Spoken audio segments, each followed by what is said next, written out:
Dad? What are you doing here? I'm afraid you can't do that. I have to protect my son. Dad, I'm fine. I'm not talking about you. I'm talking about him. Our old coach Trevor was nice, but he wasn't so great at coaching soccer. Great game, you guys. We lost 6-0. Yeah, but you all did your best and had fun, and that's what really matters. I didn't have fun.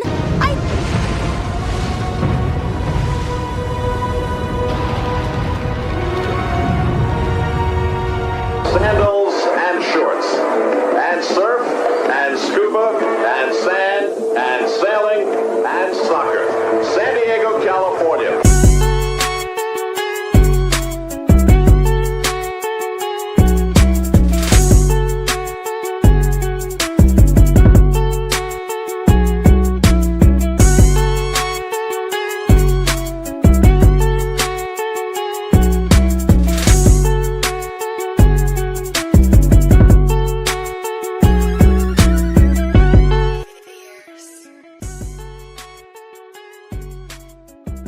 Season's greetings and welcome to Two Balls and a Mic 328. This is the first time I see his video for the intro to pod, and I'm so glad I didn't see it earlier. The stupid intro video strikes again. Season's greetings.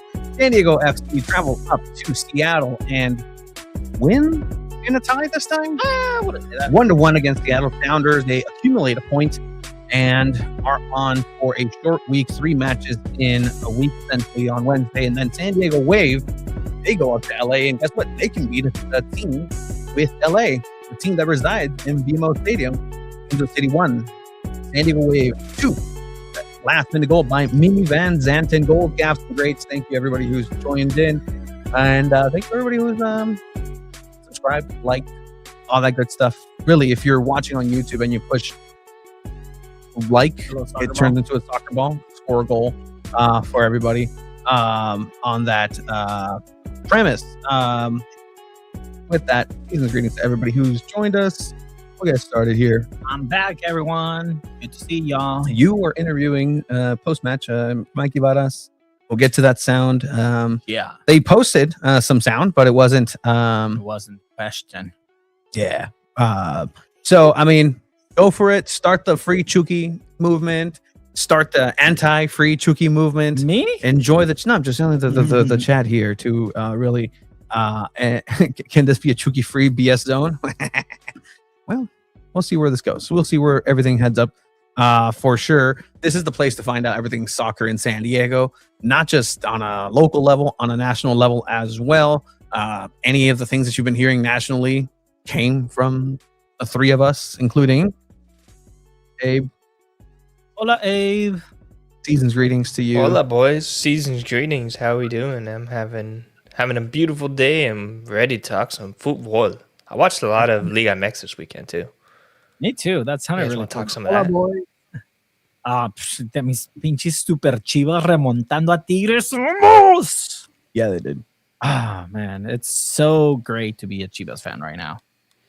I wish I could That say America game was fun yesterday too. SDFC fans. Y'all see Madrid? What they did?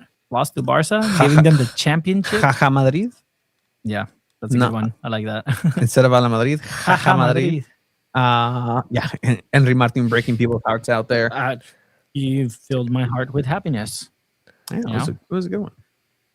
Dude, like by freaking, I was watching the game with my grandpa. He literally stood up and was like, "Oh, it's over." Once Henry Martin sat in the penalty box, like he's not making it. I was like, "What are you talking about?" And boom, 4 penalties in 2 games for America. Come on, penal para la America.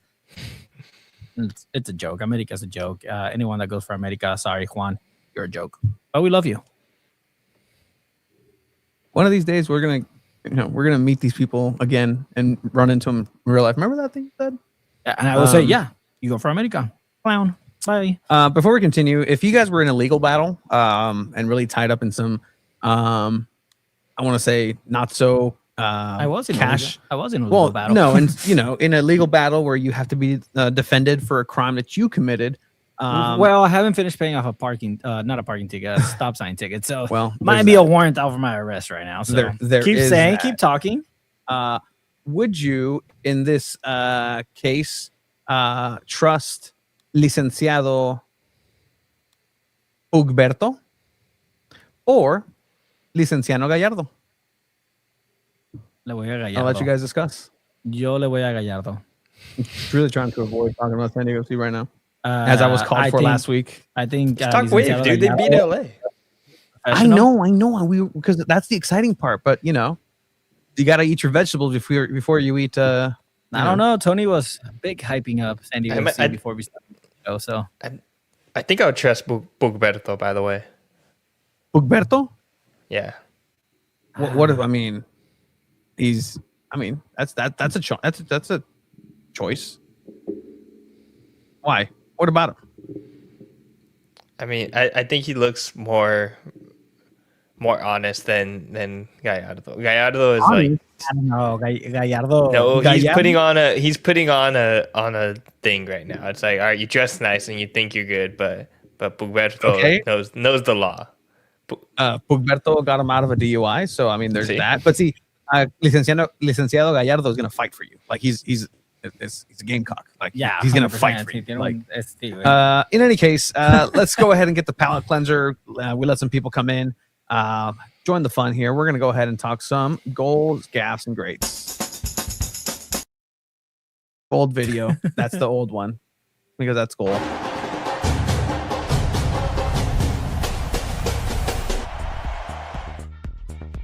All right, let's get it started. So, goals, gaffes, and greats. Couple of goals to select from.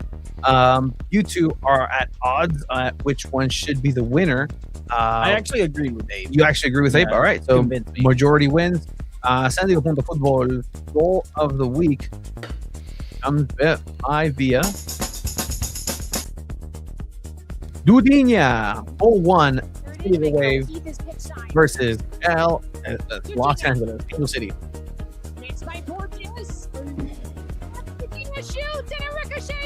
But the finish is not the most excellent.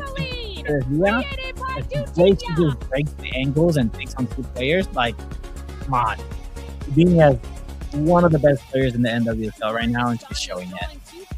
Yeah, I mean, making players look silly is always a positive. Yep. Adios. Otra, bye. Brazilian on Brazilian crime there too, dropping her on her butt, dude. That's evil.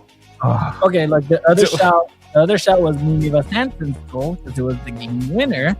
And we just show it. Why not? Like it was a great goal. Green. Eugenia on a service header. Beautiful.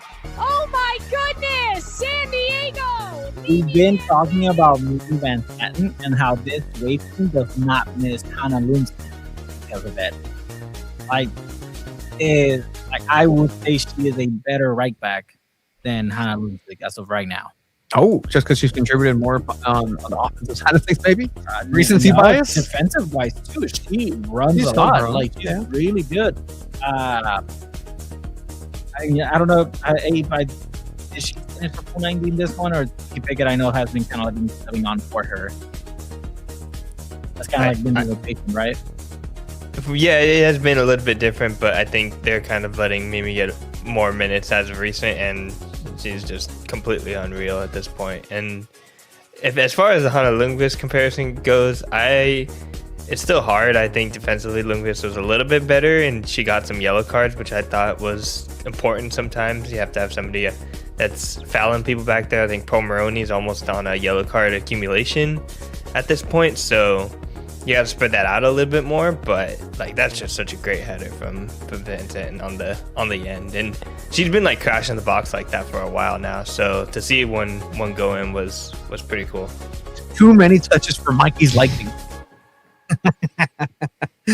I would wonder, like in a Freaky Friday situation, Jonas Eidevall and Mikey Vara switch bodies for a weekend and a match day.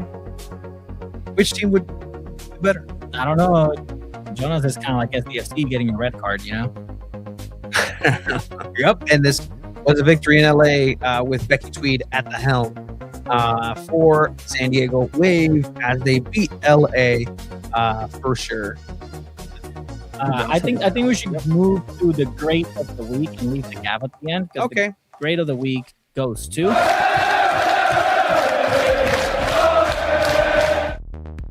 It's actually a still image.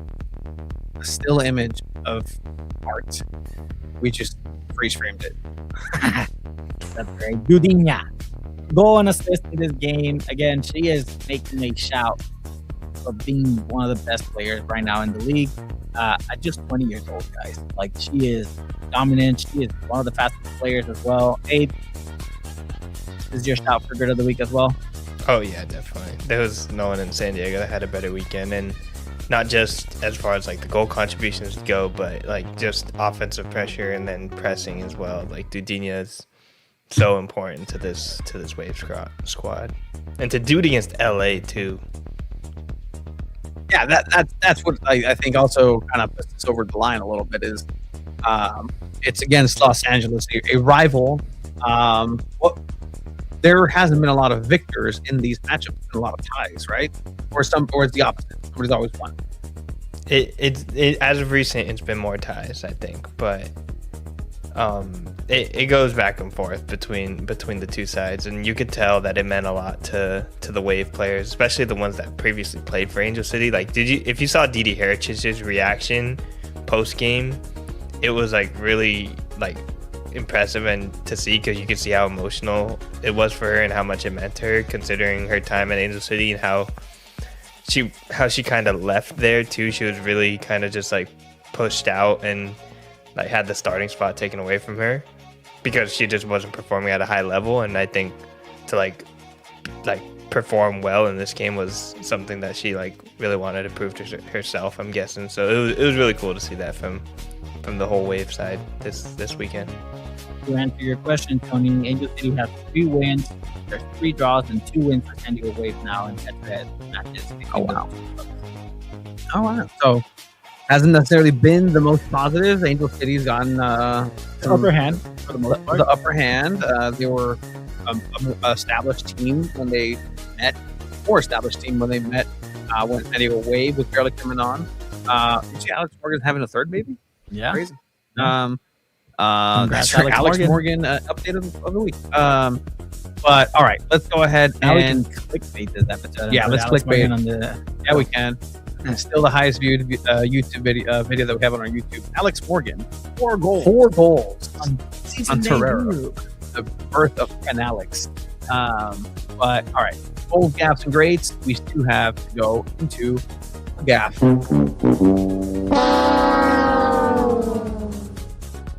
All right, so this part is brought to you in part by Chiba. Chose this, which I mean, I think I can argue, but everybody saw the SanDiego.FC game. Everybody saw. Everybody did. Everybody.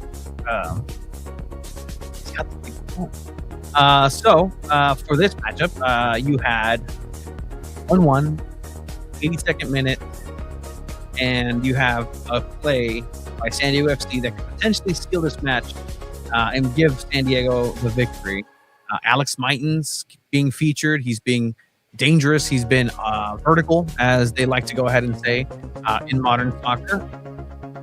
Does his job, goes around the defenders, does what he needs to do, adds that extra added element of pizzazz to the squad. What happens? Dryer shot, point blank, doesn't make it, and then Marcus Varston, he just skies it into the roof. You see the play build up here. Good play. Mighton does the hard part. Good move. Dryer scores that last season, but Marcus. Viven en un country. Andan en BMW para arriba. Los fines de semana se cogen a las mejores minas. Morfan bien todos los días. El día anterior al partido durmieron tranquilamente en un hotel 5 estrellas y se rascaron la verga. You guys get the point. We went in un country. Like, he should have scored that, guys. Yeah, individually in that moment there, yeah, he has to go ahead and score that goal for sure. What is this? That's your boy, Tony. That is your boy. Yeah, I mean, and to be fair, he is the top scorer this season. He scored the goal in this game. He has 8 goals, 2 assists, 10 goals scoring contributions in 12 games played. Not bad at all, but like I get it. Just get it on frame. Pégale al mono. Like, do something about it. Tienes todo esto, papá. Todo esto. Haz algo. What do you do? Abuelas. Like that was the game winner too. Abuelas. That was the game winner, and yeah, no, that was a bad miss. That was a bad miss. Like I feel like you have a higher chance of actually hitting the target from that angle, from that close, and yeah.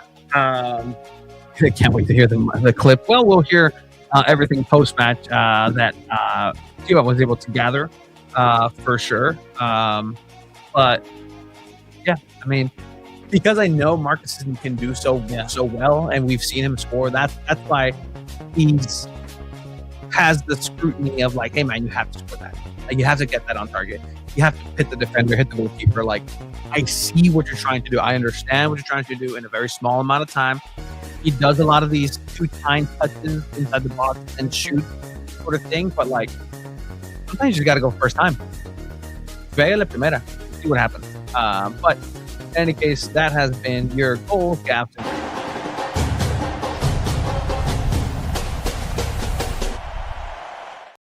well, I guess that takes us into some SDFC territory. Abe, I know you're excited to talk Wave. They are the winning San Diego team right now, and it would only be fair to start, but we have to, make a little. When you lose 10 straight, I think I'm not lose. When you're winless through your last 10, I think you deserve a lot of attention as well. If you're performing poorly, that doesn't mean you don't get the spotlight on you still. You still, if you want the spotlight when you're doing good, you get the spotlight when you're doing bad as well. Some say it's more impressive to not win 10 in a row than, just winning one every once in a while. Yeah, I see that logic 100%. Like sometimes it's harder to not trip and fall into more points than they've actually, managed to get to. But hey, they have what they have. But this is the current condition of San Diego FC.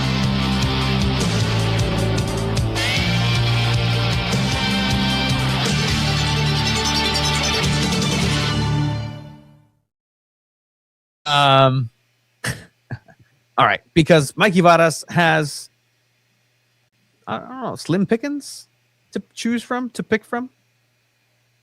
This is your starting 11 for San Diego FC. I mean, CJ is out. CJ Dos Santos. Is it a broken nose? It is under what is it? Parentheses. It should say nose.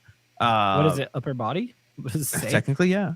It's not lower body. But San Diego FC have CJ Dos Santos injured out long enough to call back legend of the club, San Diego native, Jacob Jackson. Jacob Jackson is a legend of the club because the reason San Diego FC won the West by the margin that they did is because they when he was out, no longer San Diego FC, he was at FC Dallas. He played in one game against Vancouver and got some points out of Vancouver and helped San Diego FC in that way. So with an insane amount of saves too. Yeah, it was a dumb amount of saves. Like it was incredible what he was able to do for sure. For context, RL makes Sounders 21 in a row unbeaten. They just really tough to beat in Seattle. Yeah, and so we'll get into all of that. What's up, SDFC Nation? Honestly, like starting 11, I think Godoy played the best game so far this season. So okay, this is as good as it gets. Though. You get what you get, and you don't throw a fit. There's no one else on that substitutions that can take over a starting spot right now of anyone else. Maybe Mayan over Pellegrino. I mean, what we saw really from Alex Mayan coming into this game, like the little bits that we saw, like looked somewhat a little better than Pellegrino. And again, it's just, I mean, this is what you have. I mean, I see the comments of like, you really got to make some moves this summer, but this was the team that Mikey Varas said he was confident in at the beginning of the season. except for Yepes Verskov, obviously, instead of David Vasquez. But this is the starting 11 that they were talking about. And yeah, this is close to what they hoped to be out there. And again, with the rhetoric, with the yap of this team is next man up and all this good stuff. For the most part, I think they've managed. They've played 2 games without Yepes Verskov, and everybody here thought it was going to be more losses than losses. They gather some points. This is them going in the trajectory. This is what Mikey Vadas told you specifically for the past couple of weeks, Chiva, is that they're consistently getting better. Like they're not heading in the negative direction.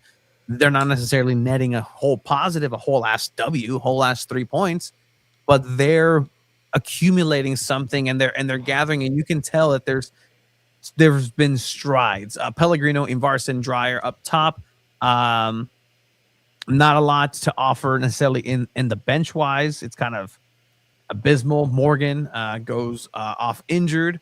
I actually caught up with Carlos from the SDFC Bros at the at the Padres game, and he was like, "Hey, what's that?" Blah, blah, blah. And I was like, "Hey, like," and I think I told the Chromaniacs too, like, so who scores first, a Tatis home run or an Alex Morgan, a Morgan Lewis, Lewis Morgan. Jeez, Morgan. It works either way. Lewis Morgan goal, or a Fernando Tatis home run. But I would say a Pellegrino is injured. He told us in the on Thursday's meet availability, he's dealing with an Achilles, and we've heard about this. We've been reporting it. We've been talking to you about it. He hasn't been 100%, and it's something that's been lingering for. It seems like to be, a good amount of time. And again, that just kind of puts into context the like, okay, well, if you knew he was injured, and you can see Brian Zamblé isn't necessarily ready to just slot in there, and Lewis Morgan isn't ready to slot in as a backup for 90 minutes because he's still recovering. Why didn't you just pay off that contract and get a left winger? Like, if you knew Pellegrino had this lingering Achilles injury as a 35-year-old, like, that just seems like, okay, were you really hoping Alex Mighton was going to be that guy? People are asking for him. The team looks better because I think he has that Chucky quality where he's like a little unpredictable. You don't know whether he's going to go ahead and go the right to dream way or just go into business for himself. And more than often, he just has some sort of success. He's good at what he does. He just is missing the whole picture, put it together. He'll do the first part, he'll do the middle part, but he won't do the last pass or the last shot directly. He'll improvise something. He'll kind of mess up in the middle, lose position, get the shot, but it's not a good shot. Like, he just hasn't been able to put it together. But I can see why people want to go ahead and have that be the starter once again. The best finish that I've seen was the right back. So take that for what you will. I mean, Abe, no surprises in this lineup for you, right? No surprises at all. And as far as the Pellegrino situation goes, I think when you have an older player and that knows their body well enough when they're dealing with an injury, especially like a lingering one like that, I think a lot of the times the older players are much more willing to play through the pain and not knowing how much, like, even like a rest isn't necessarily guaranteed that he's going to come back 100% healthy, He's at a point now where it's like, hey, if I have the fitness, I'd rather deal with the pain of like going through like this Achilles injury rather than having to try and get back a level of fitness that he would need to do as if he like took a complete step back, which is usually what you need to do for these Achilles injuries in most sports. It's like you have to completely like stop everything and you lose fitness like that. And that's really something that you can't do in soccer, especially right now when you're so close to the World Cup break. I think that's really what like the mindset I presume is. It's just like, hey, get to the World Cup break, then you can take a rest a little bit. But well, he told us that he's surgically going to get it fixed over the World Cup break. So yeah, I guess don't go. Which means after the World Cup, he won't be available. Depends what the procedure is. Yeah, it depends on what the procedure is, how long he's going to be potentially like out for. I would assume getting a surgery, he's probably not going to play a month after surgery. I'm sorry. Like, it takes longer for someone that's older to heal from anything. Like, that's just a fact. That's just the body. And you really have to bring in a left wing. You really got to pay out the Chucky contract. You really got to figure that shit out. And I think the clock is really ticking for Tyler Heath and Mikey Varas because you got to do something because Dude, it's a mess. you have zero leverage, though, is the craziest part about this. Because now not only is all the Chucky stuff happen, now everyone, probably, if they do any sort of research, know that, like, oh, Pellegrino's Achilles is cooked. You guys have no answers at left wing spot. Like, you have to pay. You're gonna have to pay an exorbitant amount, probably, as if you want to fill that spot. And I think SanDiego.FC just put themselves in this corner here. Did you guys see the video of Jurgen Damm with Hercules Gomez and Jurgen Damm perspective on the whole Chucky thing?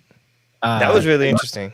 And Jurgen Damm explains like he was in a similar situation with Atlanta United that were paying him not 7 million, I think it was like 5 million or something. But Jurgen Damm is, not Chucky Lozano. Chucky Lozano. And they weren't playing him, and he was in the same position, and he pretty much defended Chucky's per point. It's just like he's thinking of his future. The fans, everyone else, they're not going to pay for the trips and all that. What ended up happening with Jurgen Damm, they came to an agreement to terminate the contract, and they paid out part of the thing that Jurgen Damm was happy about to get like paid out, whatever it is, right? I think they really got to sit down with Chucky. I think they're just not having any conversations with him and his agent, which is the problem. Like they really got to sit down and say, okay, dude, we'll offer you this amount of money, kind of like I said, and like, are you willing to take this to just end it right now? And there's a chance Chucky says yes, and I think that's probably what's going to happen over the summer. Why it hasn't happened yet, I don't know. Like, just do it now. That way you can really focus on who you want to bring in. It's not a good look for Tyler Heaps, in my opinion, because it's looking like everything is being proven right, where he is very young. He doesn't know what he's doing. He's not able to manage the team properly. And so far, it's looking that way. I'm sorry, but this team is a shit show. So, I mean, okay, that's I think a lot of people would agree with you. I also think that you have to take it for what it is on a game-by-game basis, and they're not losing. This Seattle team is actually a really good team. They got dominated for the first 15 minutes. This Seattle team's allowed not a lot of goals this entire season. And you were supposed to, I think the statistic that I saw on Apple TV, the graphic that they put was like 60, 59% for winning percentage for the Seattle Sounders. So like, sure, it's soccer, anything can happen. And I think, that was a little too blown out of proportion. But like, not losing is also not winning. There's not winning and tying, as SanDiego.FC fans have gotten used to now, is tying. And there are ties that feel like losses. I'm kind of torn in saying that this tie felt like a victory, perhaps. It doesn't. And that never once when you're up and having a lead. I don't care who you're playing. I don't care if you're playing fucking Barcelona right now. Okay. If you have a lead and you have the lead for 80 minutes and you're down to the last 10 minutes and you blow the lead, that's a loss. That's lost 3 points losses. Like that's just what it is. You lose 2 points, but you still gain. But on the narrative and the perspective that you haven't won in 2 months, since early in March, that's still not a good look. You need to have a win already. And man, you really need this win against Austin on Wednesday because they're at the bottom they're underneath you at the table. But again, narrative wise, leave that to, and that's what Mecavados was like, leave that to the fans. Leave that to the fans. Leave that for them to worry about the narrative that comes out. Leave them.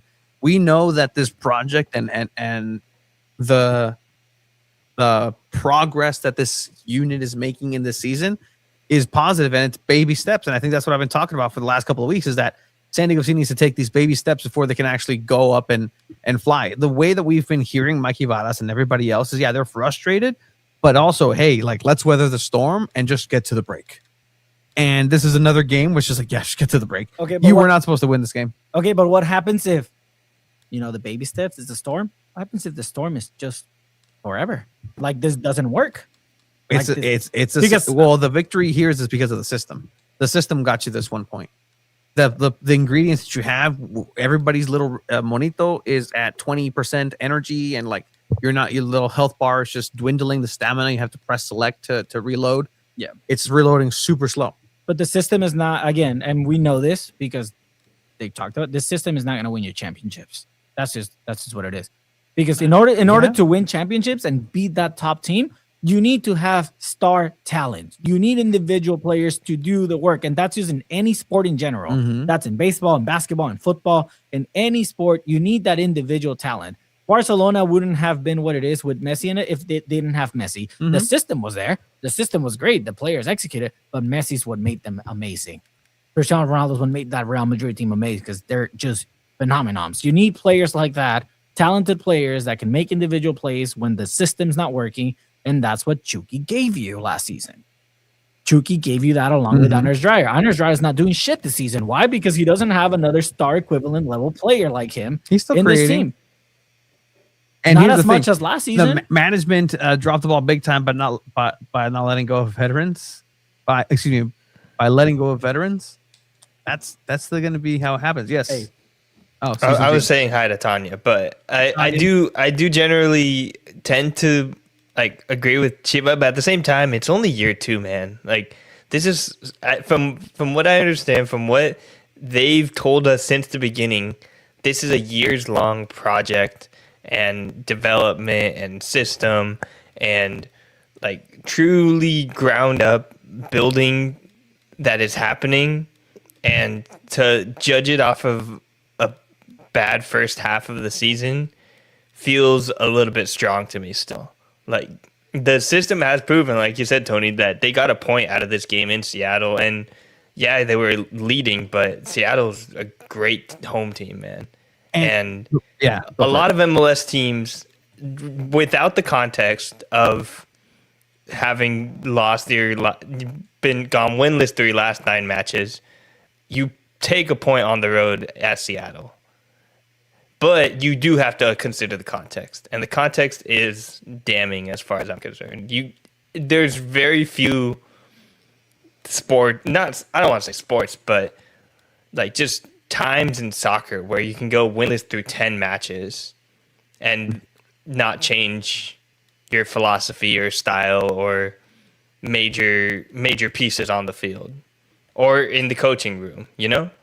Like it's crazy that there's like not been like any major changes as far as that goes. Like I think maybe the goalkeeper is what's been like the biggest like thing that's been getting like fiddled with, but outside of that, like they've just been sticking with it. And is that because of the roster they built? Probably, but like it's kind of surprising to me when you take a step back. There are very few teams that like don't change at all.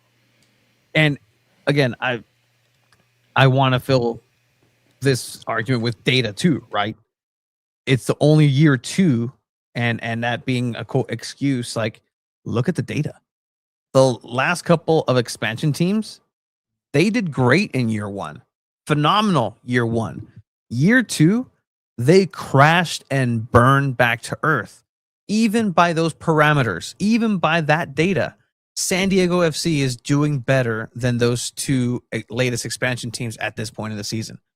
They're still doing better. They're going in a trajectory. It's not the trajectory that people want because, yeah, they had a championship caliber team of at least a 4th place out of 30 in the nation caliber team for sure. But MLS is something that everybody is new to in SanDiego FC. First, second year manager of adults in Mikey Varas, Tyler Heaps. Yeah, he understood the system and the scouting for a little bit because he's homegrown. Goes to Monaco, is understanding of that system, comes back also with Right to Dream experience. This is a new adventure for them.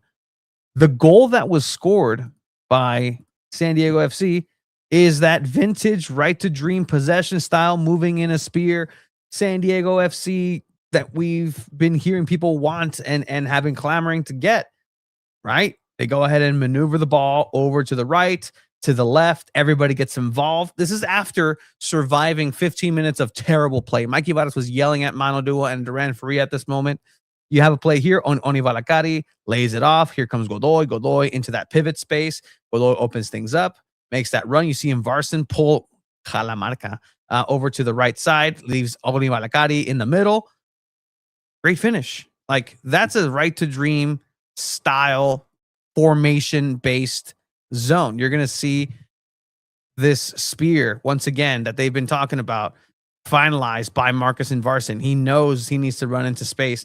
The pass that Godoy does here against the grain, you're not supposed to go ahead and go to the left on that side. The book says you cut over and take another pass, and I think that's what Godoy does add to that Yepet sometimes doesn't is that Yepet does a safe, smart play, which is what he's really good at. But yet again, Marcus Invarston stepping up and doing what he's supposed to. If there's one player I feel bad for, it's Marcus Invarston. He's trying. Like, this dude is trying to get San Diego FC a victory. He scored 2 goals against LAFC. He comes over here, scores again, is important off the ball movement, finishing plays when he can. Sometimes he doesn't. But he's doing what he was asked to do last year that he couldn't, that he is injured. But again, there's nobody there also to help him out. Yeah, no, it's a great play. It's a system play, and it works out. And again, the team is playing to where they need to play and where they were last season in the first 60, 70 minutes. But the fitness is not lasting like it did last season, and I can't wonder but why. Obviously, you don't have the depth that you had last season, apparently, and the players that you have on the bench are not as good as the ones you had last year, maybe. But the physicality of things, they're just not lasting that long. And again, you have to question the fitness team that you brought in. Players are getting hurt. The fitness is not like the stamina is not there. You got to start shaking some things up. Well, you because do something. you got to do something. What do you mean? Like, they're still catching up from the compacted damage that starting 3 weeks early in the preseason takes. We're 11 weeks into the season. Yeah, it's but you never caught up. You never caught up. You never got back into health because of that. Everything gets moved up. These players were redlined when they shouldn't have been redlined. It's like when old school people used to tell you, like, oh, you got to warm up your car before you go. It's like they just started going. You're supposed to these warm are up pro athletes that stay fit even during the off season. Why are we lowering those expectations of like, oh, they need to catch up on the fitness? Like, no, you should be caught up by now, even if you start 3 weeks before that. But then everybody was injured. They got injured because of that. And now they're trying to get back into fitness. What game are we on? Like you said, 11. 11. Okay, so you start off. You start off hot. You start off well. You start off with a fitness. You beat the team that you're supposed to de goleada. You go ahead and lose in Conca Champions. You go ahead and go through altitude. Guess what? Apparently, it's a thing where you play against Toluca in altitude and get your ass beat 5-4 goals. Then you come back and then you get your ass beat. Not Pachuca, but I mean, okay, well, but that's MLS teams. Yeah. But I mean, that's what's happening. Like, that's the reality. Like, that's where San Diego FC is right now. Is one dude gonna go ahead and change that entire thing on the left wing that has his full health bar all the way up? I don't know. I don't know. I have a question because somebody kind of mentioned it earlier that I'm curious what you guys' thoughts would be on it. How much did Luca de la Torre change the dynamic in the midfield?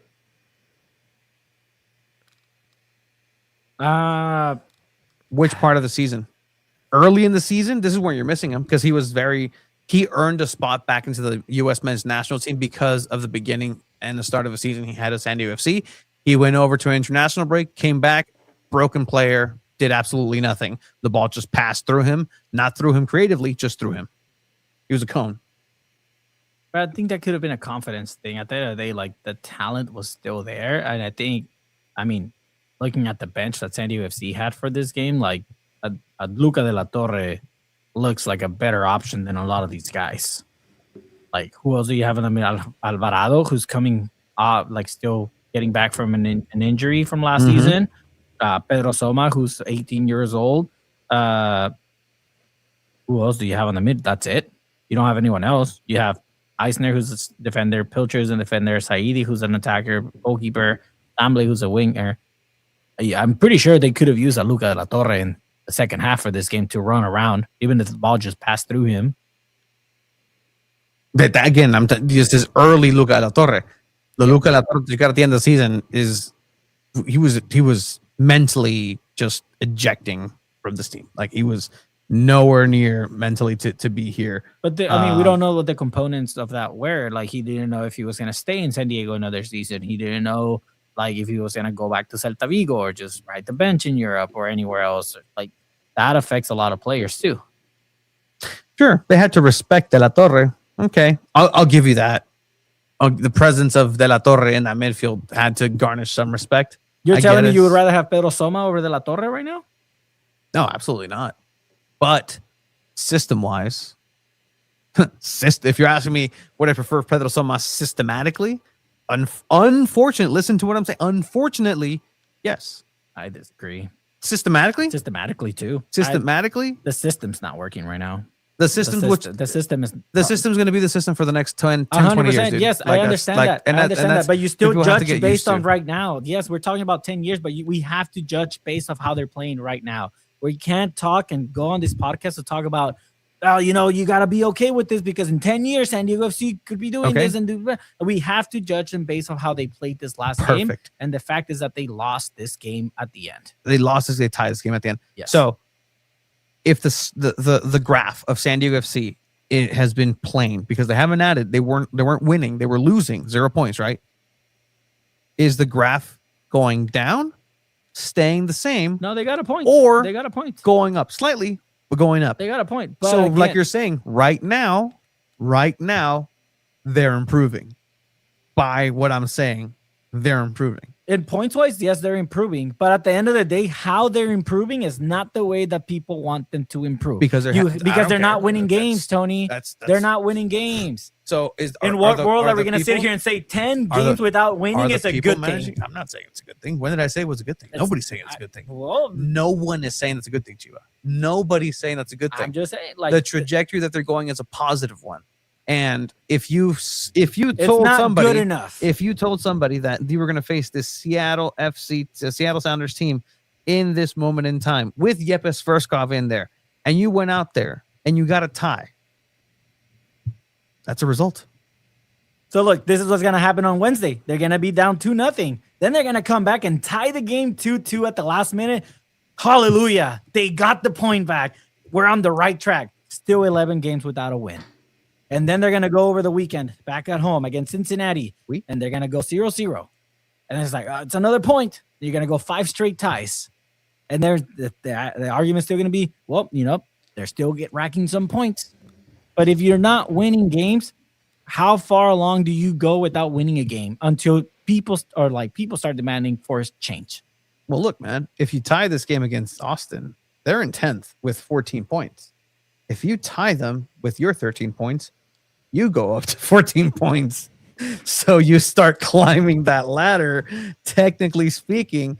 And again, I agree with you. That's not what people are going to want to hear. That's not like I'm there with you. Like people are going to revolt. You're sure if you beat Austin, you potentially skip over Colorado and Portland, and you're right back in that mix. If you win, you hop into the mythical 9th place at 16 points. They currently have to start winning though. That's the thing here. Like they have to win. They don't a have game. to start winning now. They can start winning when the World Cup is over, and that's what they're planning. That's the plan. They've been telling everyone plans on winning after the World Cup break, man. They're just expecting like everything's going to be completely fixed and 100% once the World Cup break is over. Like every team is going to be like working on things and trying to like fix their little mistakes and stuff. And everyone, San Diego FC is going to be playing the exact same way, and every team is going to still be prepared for it. I think that's probably a bigger issue. Is like we're presuming that every other team is also not going to be getting better. Every other team is going to be trying just as hard to keep San Diego down where they're at right now. I tend to believe that they can probably find a playoff spot once they get through it, but I think you're probably not giving enough respect to the rest of the league right now. Like Austin's above San Diego for a reason, There is no defending San Diego FC right now, and I'm sorry. Like that's just a fact. You haven't won a game in 10 games. That's unacceptable. And any team in any league, you have anything, man, if this was Manchester United, they would have sacked the coach already. 10 games without winning a game. And again, Mikey Vadas is very lucky that he's playing in San Diego FC. Well, guess what? If you lose 10 games in a row in the Premiership and you're on the same trajectory, guess what? You're in a relegation zone. There's no relegation here. There's no watermark coming up. Yeah, I understand that. That doesn't matter. That. Like, sure, it's not good to lose and not win, 10 games in the row, but in the long run, does that really hurt you when you're going to make playoffs at position 8. Right now, you're not going to make playoffs. Right, In this trajectory, you're not making playoffs. Actually, in this again, I'll put my hand up. Trajectory is positive. Yeah, but based on the last 10 games, they're going to go down again because they're going to lose. Like right now, the trajectory is 1 point, 0 points, 1 point, 0 points. What are you laughing at, Abe? I just, you guys got really into sports talk a little bit earlier, and like I swear, like I blanked out for a second. I heard Chivas talking, and his voice sounded like Faito-son in my head, and I was just like, this is amazing. I'm just glad that I get to watch this. Peláez right now, dile, eres un idiota. A mí me dijiste idiota. ¿Pero por qué me dices idiota? Thank you for everybody who's also contributing and having your voice heard here on the comments. We really appreciate that, and it's part of it, right? Like, and none of us are you going to be able to talk to the TV because of the soccer coverage in this city. Like, here we go. Thank you. You guys make this happen in the comments. So awesome for that. Yeah, get your popcorn. What were you eating earlier? Pretzels. Yeah, look, just needed to be top 9. Yeah, top 9, dude. Like, MLS, that's a joke, man. MLS is a joke. You just need to be top 9 in your conference too, not even the entire MLS. Top 9 of the West. That's crazy. Playoffs are a joke. I mean, look, a lot. Like you're into the first third of the season already, and it's been a total shit show. Whether we compare this last season to last season, that doesn't matter. The fact is that as of right now, you're in 12th place, 3 spots away from being last in your conference, and that's not a good thing for any team. It doesn't matter if it's your first year, second year, third year, fourth year, whatever it is. We know what this team did last season, which is why the expectations are so much higher. And there's a reason Mikey Varas at the beginning of the season. Remember, Abe said, oh, you don't measure like the word expectations based off what you did last year, because he low-key knew that it wasn't going to be as good as last year. Like, how could it? How could it be? It wasn't sustainable. Like, they were on Dream Street to begin with. Like, that shouldn't have happened. And to your point, right? Like, in this matchup against Seattle, you can tell it was going to happen. Like, it was being measured, and it was just a matter of time before this one goal was going to come in. And it's with actions like this that you start to feel that, right? Like, tactics wise is one thing, you're playing your game, but if you let Seattle, I'm just going to pause it here. Está un güey de Seattle. Tienes 1, 2, 3, 4. I'll let you live because you haven't, but he's in offsides position. In the area, and let him get so many touches. Te bailó. Like, that's just a matter of time, and you can feel the avalanche of offense happening and confidence for Seattle. And it was just a matter of time before something ended up happening. They're getting too many touches inside the box. Duran has to get involved. Can we go back to? I mean, I think I've mentioned this before, but Chris McVey is back to earth, and he's not this high mighty defender that he was last season. It's like you said, he was on cloud 9 last season. The momentum was there. He's back to being the mid center back that he has been most of his career. And as harsh as that sounds, tell me it's incorrect. Like, he's been not a good defender this season at all. I mean, he really hasn't had the minutes to make up for his bad defending because of red cards. He's coming back. But hey, guys. He's the leader of the center back. Where's like Manu Duas and Luca Bombino are the best defenders in this back line. And you're probably not going to have them or Manu Dua after the summer, maybe. There's a chance that one of those two guys is gone in the summer. Yeah. It might be happening sooner rather than later. But it's okay. Andres Reyes should be back after the World Cup, right? Should be. I mean, that's unless he gets another surprise knee surgery. Can you imagine Andres Reyes just a crack? Just insane. That would be just a blessing to Mikey Varas' life right now, because his backline is a complete laughing stock right now. You've allowed 20 goals already this season. Oh, but I thought, excuse me, Chiva, I thought that was Duran Fari's fault. No, that's not. I thought that was Duran Fari's fault, and CJ Dos Santos being in there was going to solve everything. No. And yet, he also made a mistake against LAFC. Duran comes in cold, sure. Could have done potentially better in that 5-minute span, sure. Durant Free, and I'm wondering where CJ. I don't even want to call it CJFC, or I'm not even going to call it SanDiego FC, because to be fair, the goalkeeping situation for SanDiego FC is its own thing. But all right, you guys were stat throwing last couple weeks. Durant Free makes the bench for the team of the match day for MLS this week. Okay, it's the same dude. It's the same dude. And one more thing that I just kind of want to add to this, like putting up the mirror to the people who are like, oh, pues es que este vato, es que this guy, the pa. Where's all the Honors Dryer feedback? Honors Dryer needs a little pep talk. He hasn't been the same, and we've been tracking this. We've been telling everybody mentally, like maybe he might not be there, and you pointed out too after that penalty. And not having that kick go in for to get his country into the World Cup. Yeah, I mean, it'll be interesting. Mano Duo will be humbled against Mexico. Mano Duo being called up for the Ghanaian national team. I mean, he's had 3 assists in the last 2 games, and the trajectory, Tony, like it's been positive. He's actually at this point in the year, he was actually not doing as good as he is this year. So Mano Duo is gonna have like an unreal game against Mexico.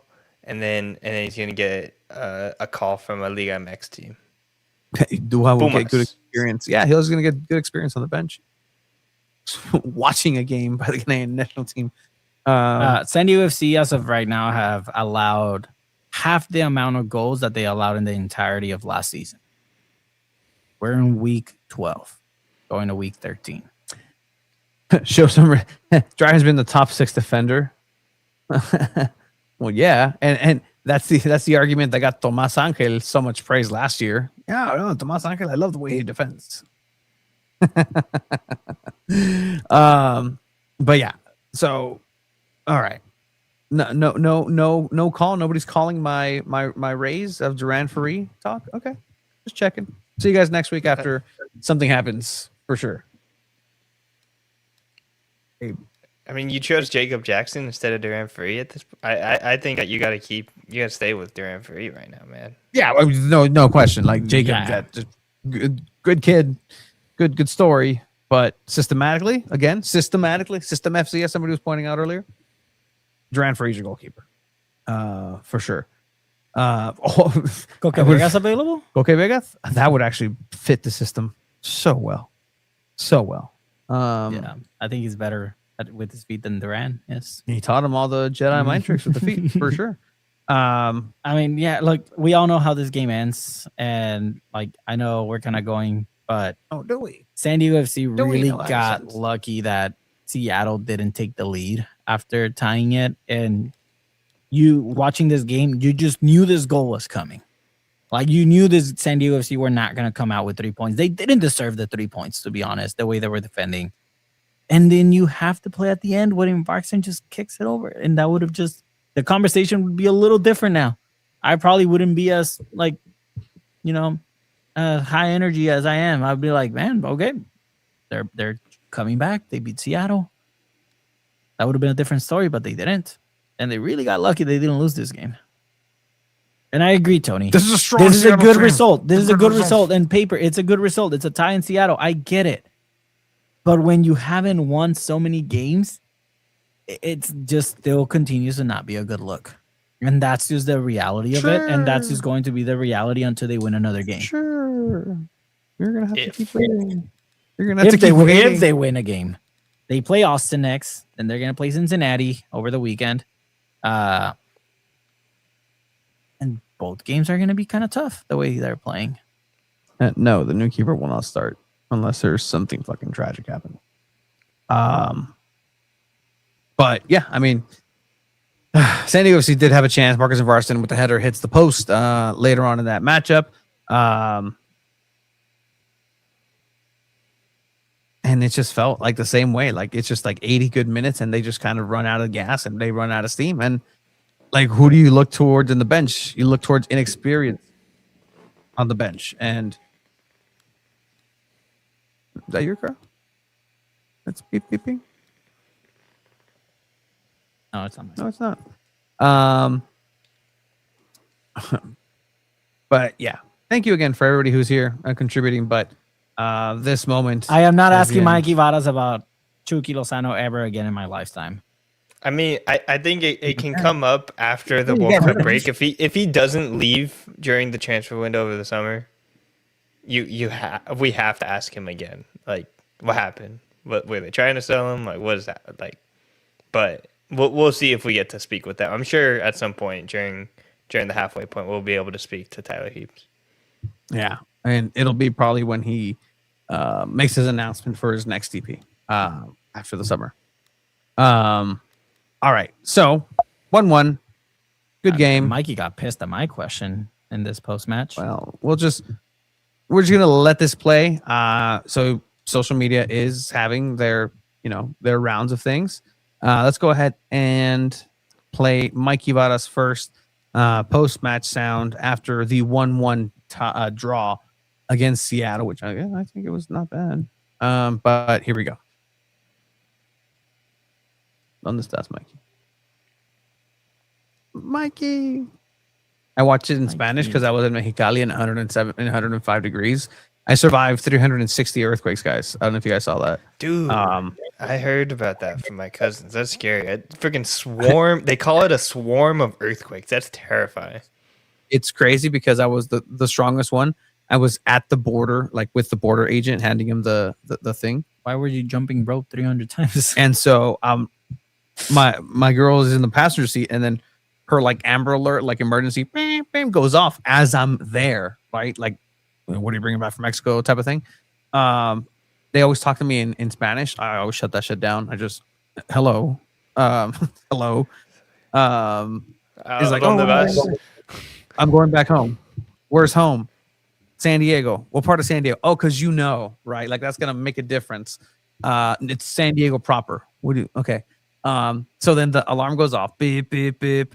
And this Border Patrol agent, Mira, is too short to look over my door. So she just hears the wah, wah, wah, and my girl's like, oh shit, like turn it off. She doesn't know what it is. And then I just feel the movement of stuff. And she's like, what was that? And my girl's like, oh, it's because it was an earthquake. And then the Border Patrol agent was like, it's a hurricane?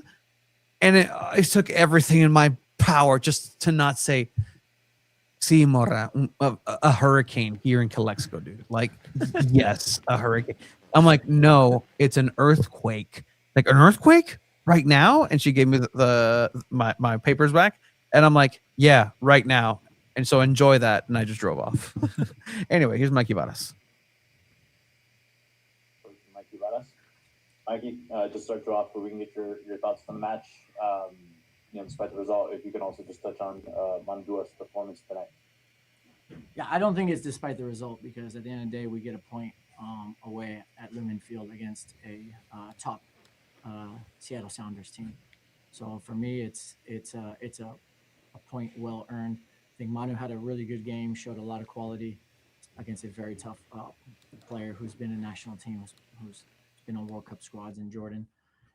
Overall, he did really good. I think we started a little bit slow. The field is it's a new grass field in there, and we had trouble getting the feel for the passing and receiving. So you saw we started a little bit slow, but as soon as we gained a footing of that, I think we played a really, really good first half. Second half, we had ups and downs. We had to suffer certain moments. And at the end of the day, like we're in this situation where even when we play well, we're not able to get the 3 points. And today is just another example where I think the guys do really good, and the referees let us down. It's as clear as day offside that leads to a corner, that leads to a goal. And we need them to help us a little bit right now to just not make such critical errors. Same thing last week with the foul on Son. RSL corner kick that was offside also. And I think these are moments when you're trying to changing the momentum and they're not helping you. And I'm not saying helping in terms of making calls for us, just making the right calls. It can be quite frustrating. At the same time, that's outside of our control. We also know that they're trying their best and it's just kind of going against us at the moment. So what we'll focus on, what I told the boys is you can see that as clearly offside. Our guys working our principle of holding that line perfectly, making it a clear offside. And I told them that we need to do that 100 out of 100 times. Hopefully more often than not, or all the time for the rest of the season, we'll get the right call in that situation. But really proud of the group. Okay. I don't know if you guys heard about that, but he blamed the ref on this one, Abe. And the grass. And the grass. The World Cup grass, the newly laid grass. Absolutely. Lumen Field is usually that's going to be an interesting storyline to follow for the World Cup because he's not the first coach that's mentioned that. But yeah, blaming the refs is like kind of just a lot of coaches do it. It's not that surprising. Mikey Varas is not above it. We've seen it before. Obviously, didn't do it as much when the team was performing well last year, but I think a lot of these calls, they probably haven't gone SanDiego.Fc's way, but over the course of the season, that tends to correct itself. So complaining about it when you're on such a poor streak does feel like sour grapes and just There's nothing else to complain about on his end. It's the ref. The ref screwed us over again. That was offsides that led to the corner that led to the goal that scored on us. Come on now. Why don't you take accountability? Yeah, hay que trabajar. I would prefer that answer. We gotta work. Hay que trabajar. La Miguel Herrera. We gotta work. We gotta get to work. Hay que trabajar. Speaking of sour grapes. Hi, Mikey. Again, in this game, the team concedes in the last 10 minutes of the game. What specific factors do you think contribute to that drop in performance in those last 10 minutes? And how do you plan to address those issues in training or in game management? You play a top team, you're going to concede some chances. The referee gives a corner kick when it's clearly offside and they score. What are you going to do? This one is not on the boys, in my opinion. And, as the head coach, the team hasn't won in the last 10 games. How do you personally assess your own role in this situation? And what steps are you taking to evolve your coaching approach to better support the team moving forward?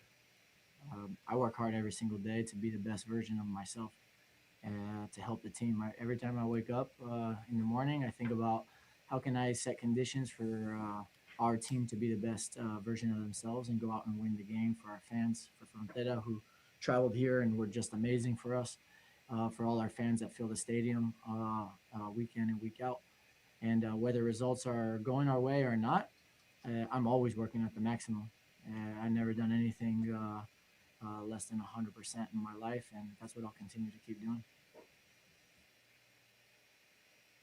Gee, Mikey, thank you for answering the question. I did it for Frontera. Essentially, his version of.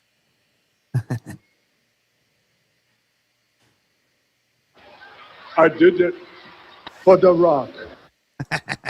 Look, I'm sorry, but I mean, I feel like I wouldn't be doing my job, and I'm calling this a job because at the end of the day, it's our job. We're doing this for a couple of years now. If the team is not winning, you have to start asking, what are you going to start doing differently? And the thing is, they're not going to. And I know that. I still have to ask it. And I know the answer that we're going to get. But at the end of the day, Mikey will have to be held responsible and accountable for this streak of winless games.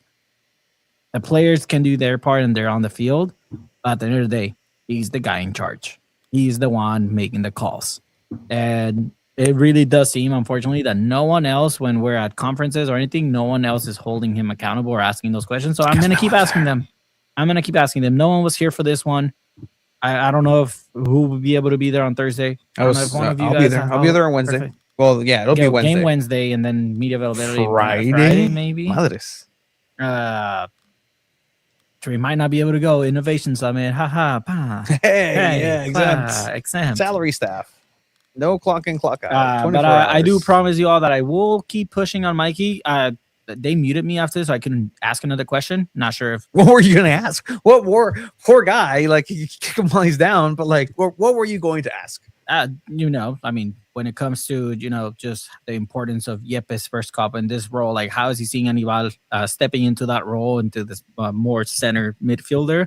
And, not a lot of options as well. Like, you have Pedro Soma or other players, something like that. Well, Aníbal is great. You can tell he's a leader, and he brings that energy that we're asking the boys from day in, day out. He's out there and being a true leader and showing why he's such an important part of this team. And I feel like it's not just him, but everybody around him in the midfield is playing well because, it's tough when you're coming in and he has a big weight on the shoulders. It's not easy to fill those shoes of Yepe in that midfield. And, I think he's been able to manage really well. And I think, time will tell right now, and this team will kind of turn it around. And right now he's gotten some unfortunate calls on his side too. And, we just got to keep working and make sure that moving forward, we get better grass.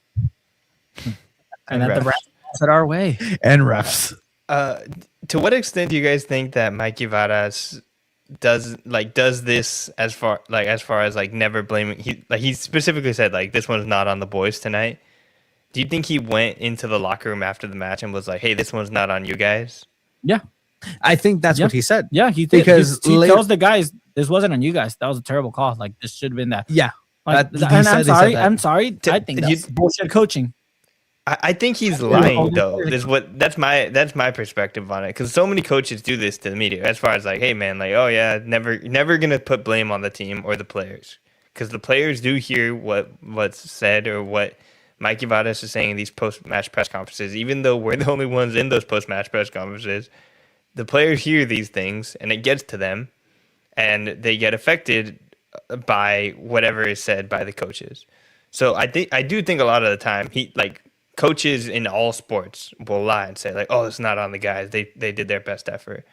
But in the locker room, he could be saying something different and calling upon them to actually be better in those final moments. But from what he's told us, though, that's not what's happened in the last few matches. I would agree, but he has called out the players before this season and saying some of our veterans are not playing to what they're supposed to be playing, and some of our young players are playing too naive. So he's called it out before. So that's where I'm like, tell him, yes. Tell him, get him. Yeah, it was just one game, but yeah, you make a good point though, Chiva, because when it does happen, he has done it before, where it's yeah, we need to be better. So maybe you make a good point where it's because he said the opposite, then maybe I shouldn't be assuming that he's lying like that. Look, this gives Landon Donovan vibes at Loyal all day, every day, where it's they lose 3-0. The performance was all right. As long as we keep performing how we got to perform, the results will come. And that this gives similar vibes to that, where he's saying, we're playing the way we're supposed to be playing. This is a tough field, whatever. Yes, this is, if you, out of the last 10 games, if you would have won at least 3 of those games and tied 2 and lost a couple, and you go into this game, no one would bat an eye and say, this is a tie. A point on the road is a good thing. We said that so many times last year, right? A point on the road is a really good thing.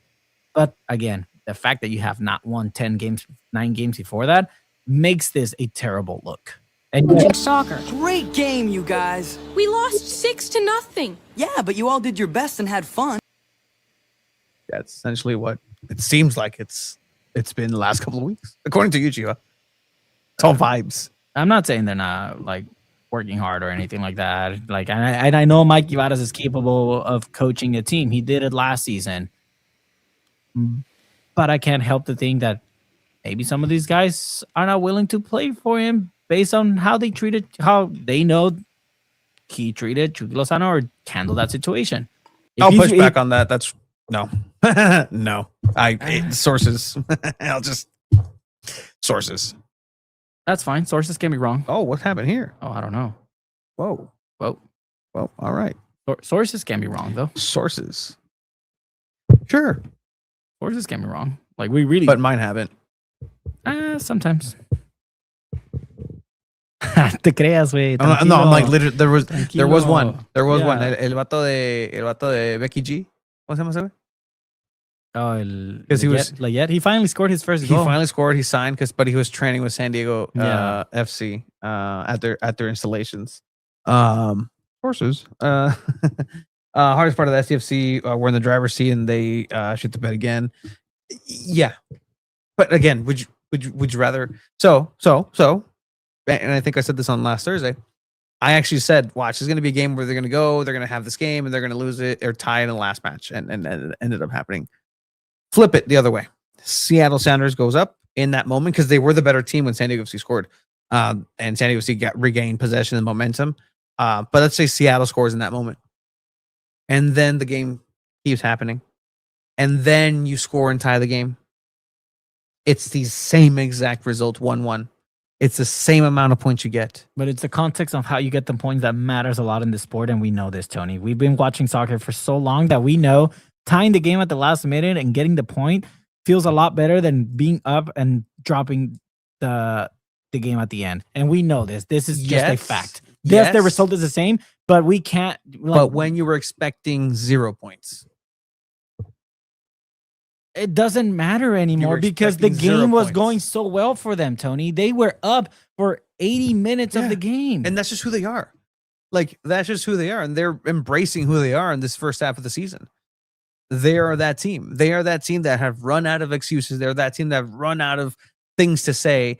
What would you have rather? What do you want Mikey Vara to say? A game. I'm sorry, but a game. What do you want him to say? Same questioning. Same questioning. Like, what would you want Mikey Varas to say in that moment that would satisfy? We're not being good enough. We're not being good enough. That's what I want him to say. The team is not being good enough because you're not finishing the game. And the thing is, it's not about feelings. I saw a comment, oh God, we're talking about feelings. No, we're not talking about feelings. We're talking about momentum. You drop the game at the end, that decreases the morale and the momentum of the way the team is going. Yes, you get the point. Yes, the trajectory, but the momentum is downwards now because you could have had the 3 points because you were 10 minutes away from getting those 3 points, and now you only got 1. And that fucks with players' heads, and that messes up with the team momentum. And this is what this sport is all about. It's not just about the results. Landon Donovan praised, yes, you got to play and play correctly.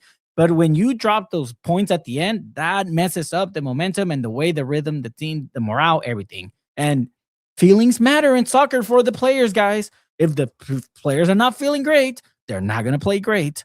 If the players mentally are like, damn, we can play great 80 minutes and then we drop the game at the end, that messes up with players. Look at Jonas Dreyer. He hasn't been great. He's 10 goal contributions compared to 12 as last season at this point of the year. I think someone mentioned it, that 12 goal contributions is leading the league right now. He's at 10, so not bad. But the fact that the team is not winning takes away from that. That's irrelevant at this point. I think a lot of people feel that way, Chiba. And I think that's a good place to be, and a good place to kind of leave it here because they play again on Wednesday. And it's a quick turnaround against Austin. Oh, he's back. Why doesn't he have his light of like that all the time? I don't know. Oh my God. The lighting looks phenomenal. This is phenomenal. I switched to borrow my sister's computer, and I guess it changed the lighting. I don't know. Whoa. It's completely different. You guys are right. Yeah, I don't know. Yeah, dude. Yeah, dude. Jeez. Yeah. I see almost too much of you now. But yeah, so they'll play against Austin now. And we'll see what that game brings. I think the team has confirmed that whatever points they can scrape together in these last couple of matches is going to be a positive. And as much as people are going to hate that, as much as people are going to dislike that trajectory, that's going to be the reality of SanDiego FC. A 3-point win is going to be rain in the desert. But what if Jonas Dreyer gets hurt in the World Cup? Oh wait, he didn't make it. He'll be fine. He'll be safe. He'll be enjoying the World Cup along with everybody else, for sure. Austin, imagine your country not making the World Cup. Oh, I mean, sure. Casi, we almost didn't make it. We had to wait on Eidevall Godoy for him to lose against the U.S. Thank you, Aníbal. One day I'll thank him for that. Oye, Aníbal. Muchas gracias. Muchas gracias, güey. Muchas gracias. Wow. He was probably in that game. Oye, ¿por qué? Pues fíjate que no, he was in I think he was in that game. All right.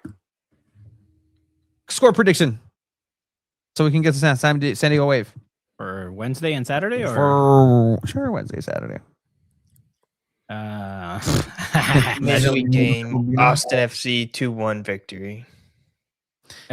You have Austin winning? No, I have SanDiego FC winning. Oh wow! I have Austin winning this game. 2-1. Damn.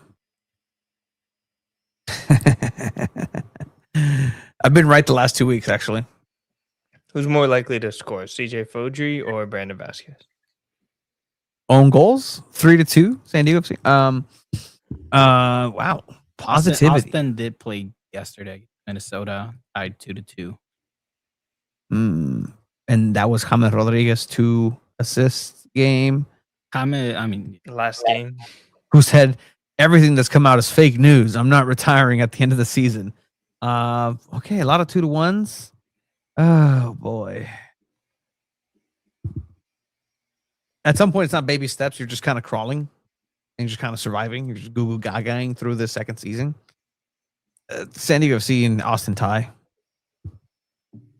Leave that tie however you want it to happen.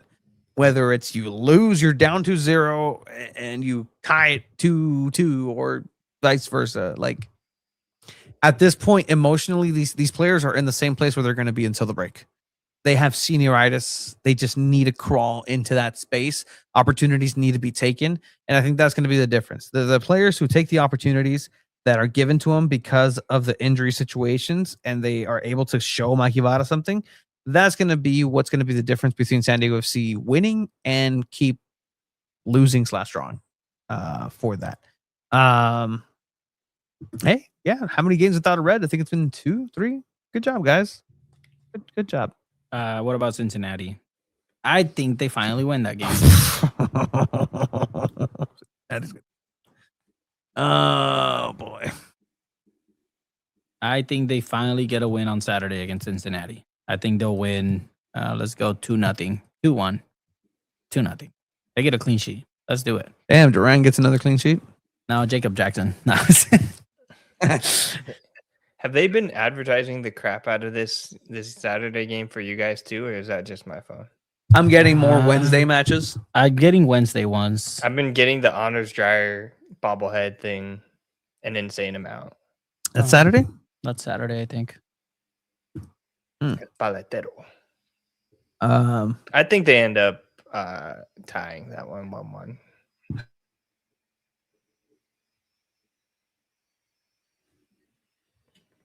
Am I frozen? Are you guys frozen? Hello.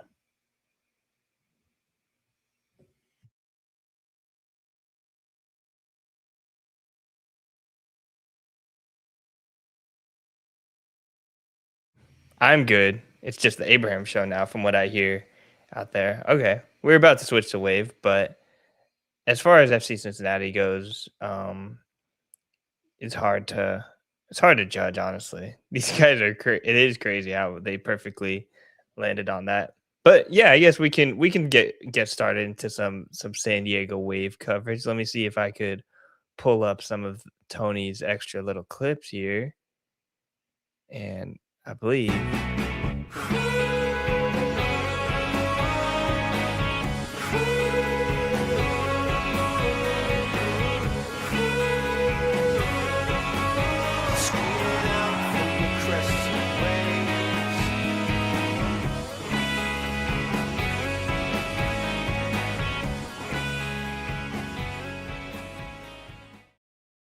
SanDiego Wave FC go on the road up the 5 freeway to play Angel City Football Club, ladies and gentlemen. And let me tell you, it was an exciting rivalry matchup. And they're back. The two boys are back. Nope.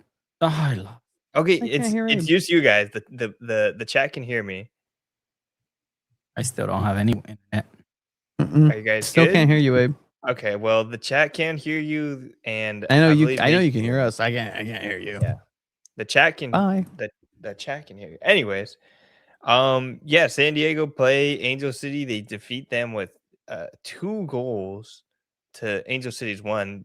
Match does not start out great at all for the first half. Check the settings of San Diego. There we go. Okay. We were playing. We're back. We were playing the dinosaur game. I played the Wave music already, and I'm ready to. Oh, okay, awesome. Change the background, but yeah. So I don't have internet. Dude, they come out pretty weak. San Diego has. Hey, what's that supposed to be, Tanya? Abe is good. All right, cool. Enjoy. Close it out. Yeah, just It's just the voice. All right, whatever. Anyways, but no, like you guys keep like going back and forth. I don't know whether to talk to you guys or talk about the game. I'm getting confused. Overstimulated. It's okay. Overstimulated. Okay. Anyways, Angel City really dominate to start the first half. They completely take Wave out of their identity and their style and what they're doing, and they just don't look good to start out. And I didn't really blame like the like maybe it was just like the system or the players themselves looked okay out there, but they were just like very uncomfortable in that first half. I know you watched the first bit of the first half, Chivo. What did you think about the Waves' performance to start out? Because it definitely it didn't look like San Diego. No, it didn't, and it looked a little messy from what I was seeing. And I mean, again, I left the first half like 20 minutes in to go watch mis Super Chivas Poderosas do the impossible. But then I was keeping track of the score, and then I watched the game back. But I agree, Abe. Like, I mean, I think, anytime you're not gonna have your head coach on the sideline, you don't know what to expect, because Jonas got a red card last week. Goes in lineup. I was interested to see that Gia Corley, back. Portinho like gets the start this time. I think the backline at this point is just untouchable. Like, you can't really do anything. You can't move around any of those players just because they have been playing pretty good. But the last two games you don't get the wins, but it's still solid games that you're playing. It's a system that they've gotten down, and that's what Abe and I actually kind of asked Emma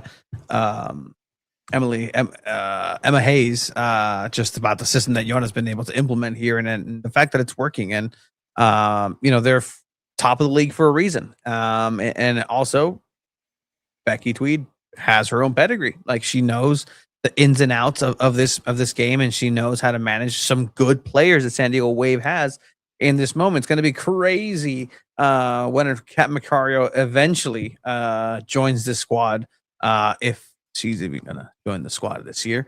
This year? Have we asked Jonas on media availability about it? I haven't been able to make it. I think you did, right? I did. He kind of just said like, yeah, that's not really an update. They're just trying to get her back to healthy. That's all we've got. And as far as that, I don't expect anything else until like probably the summer break that we'll hear something. But why rush her back at this point, especially to someone that you committed such a large amount of money to and so many years to, that you kind of have to protect her. And then when the offense is running like this, it's hard to implement her in anyway. So take your time with Kat Macario right now at this point. Transfer fees, kind of whatever. But like you said, Chiva, she's enjoying the sunshine, and I'm sure it's healing her now. Shine. The heel shine. Okay, but yeah, like it's any rivalry match is like fun, and like you could tell Angel City was really into it to start out too. At least from that perspective, when I'm trying to watch as like an NWSL neutral, like you could tell like this game actually means something. In the past, sometimes it's like, yeah, rivalry, sure. Some of the players, like you could tell everyone was kind of into it this time around. So, and it's going to keep growing. The rivalries against LA, Angel City, it's only going to keep growing. I think what was it last season where I kept saying, the fans are booing more at Snapdragon, and the San Diego team is no longer an expansion team. Like, they're an established team in the NWSL, and I think this is a really good spot to be in for Wave. You can compete against anyone, but then you can also lose against anyone. And that's the beauty of the NWSL. That's how competitive this league. I'm even willing to say that the NWSL is one of the most competitive leagues in the world on both the men and the women's side of things. That's fair. So San Diego Wave are able to go ahead and capitalize on a really good play. And this is kind of this off the ball movement when you're defending that's really impressive. As you're going to see, Ludmila is going to go ahead and start the press right here, but just kind of sneaking behind. And then essentially you want to move this pressure up and then kind of give a false sense of comfort in this area. So then you try to look for an outlet in that moment. And that's exactly what happens here. Ludmila comes right behind. They create a little bit of chaos. Pass, Ascanio. is able to jump in on that and start this, basically, halfway counter. Dudinya just embarrassing folks left and right. Gets lucky with the deflection, goal in. But this is a really well-worked goal for San Diego Wave as a team as well. And it's Kimi Ascanio that just knows where to be on the midfield. It doesn't matter if she's playing the 6, the 8, the 10.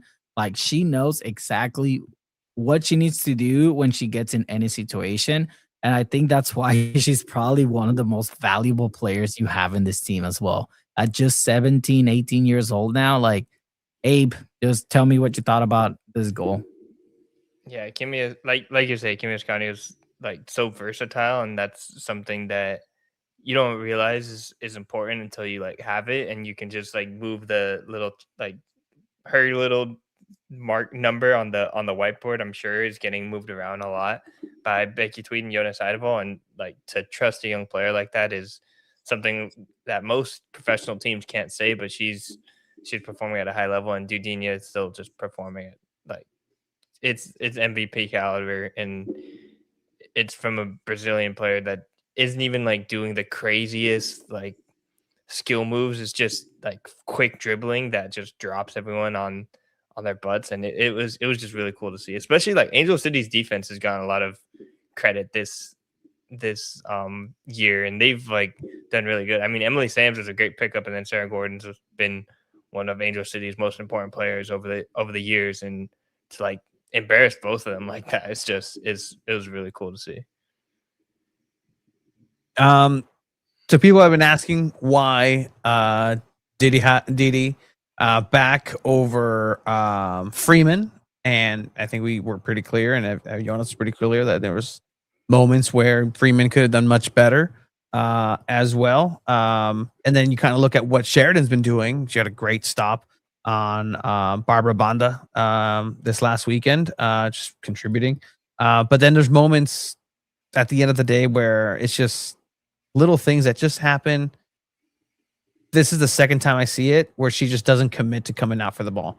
We saw it live against Bay FC, Abe, but this is just another version of that where there's not that confidence to just come out and be a bulldozer and take the ball along with anybody who's daring to come out.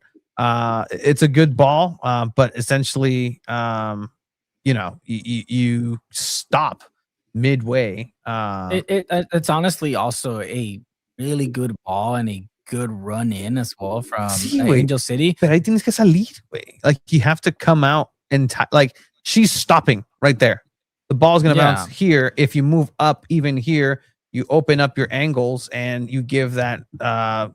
It's harder, but she just stops. Yeah, does this crab walk again, kind of going backwards, and now she's in no person's land, and it just kind of goes in. We know the rule, right? If you hesitate on goal, you're gonna get scored on. Yes, Freeman is also injured as well. Yes, if you commit to it, you got to commit to it. If you're not, just stay in your line.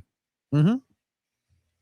You think if she would have stayed just on her line, maybe that's not our goal? She has a better chance. Yeah. She's a good shot stopper. It's crazy too that it's the two center backs that just got like beat by Dudinya that were the ones that created that goal. Like, Sarah Gordon sends in the cross to Emily Sams, and both of them kind of were the ones that just got like destroyed right there. That's funny.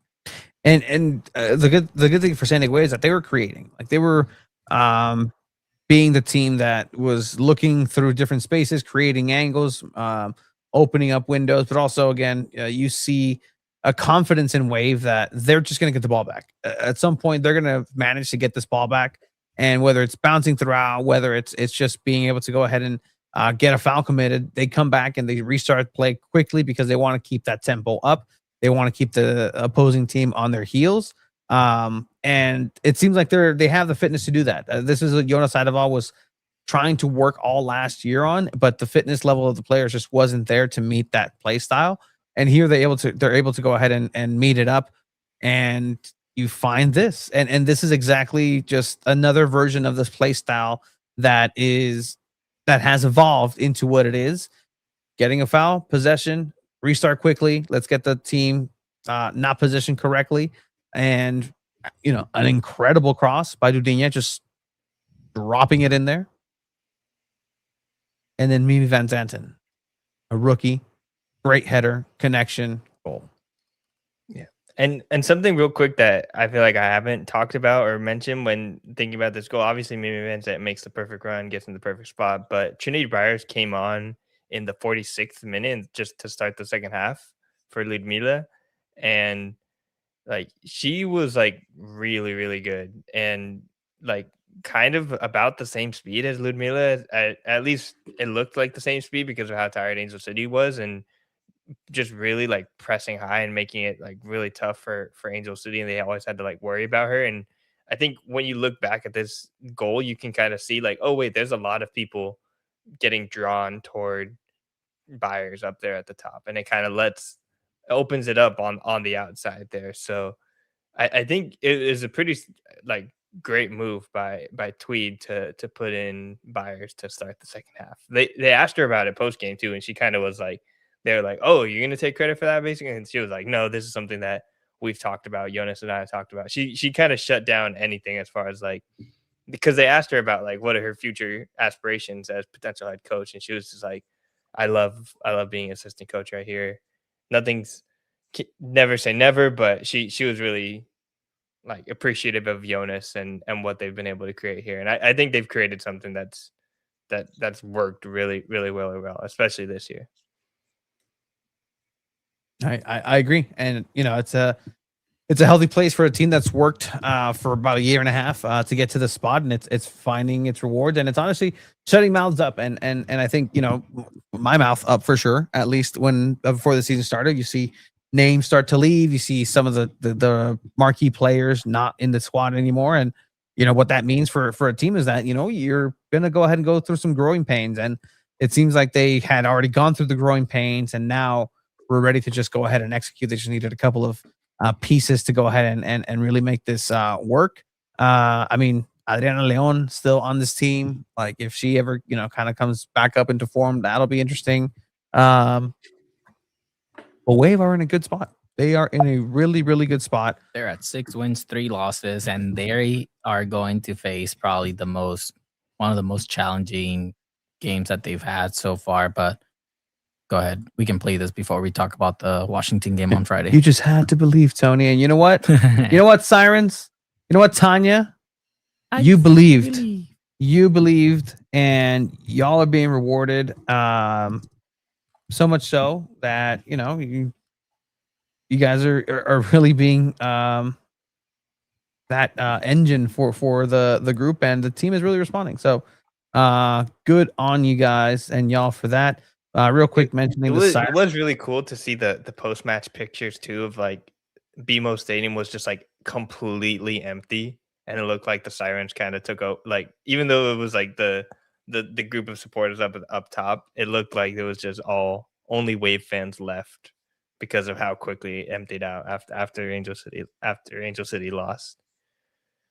Quick little plug here. That was weird. Speaking for the Sirens, hey, cool little Sirens jersey. That's sick. Vamos la ola. It's pretty dope, actually. Check it out. Sirens. SanDiego.Sirens.com/store. Oh, you can use Klarna on your store too? Damn, Oh, it's like 5 because it's year 5. That's sick. Yes. Yeah, dude, that's cool. It's incredible, actually. Really cool. One of the top San Diego. I'm still blown away. You can use Klarna on their website. Use Klarna. Troy with another banger. I'm more of an Afterpay person, though. But I'm more of a pay right then and there. Yeah, Afterpay can get dangerous. Credit's not. Anyways, let's hear Afterpay does no credit check. Let's you just build it up. You think actually, you think they don't, and then you're like, wait, what? Anyway, all right. Becky Tweed, post match sound. San Diego Wave 2-1 against LA.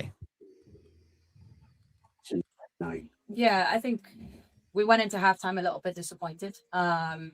We really missed a little bit on our identity, but I think the key behind that was that we were able to keep a clean sheet for the first half, and I think that really set us up well for the second half to find our feet again. And I think that was really important for us. I think in the past few games when we've conceded early, it becomes a little bit of a different game and trying to dig your way back. So really proud that, yes, did things go our way in the first half? No, but we were able to keep a clean sheet, refresh, regroup, really come out in the second half and start to build more on our identity. And I think the second goal, you see, like, we're getting back to it. So that's nice.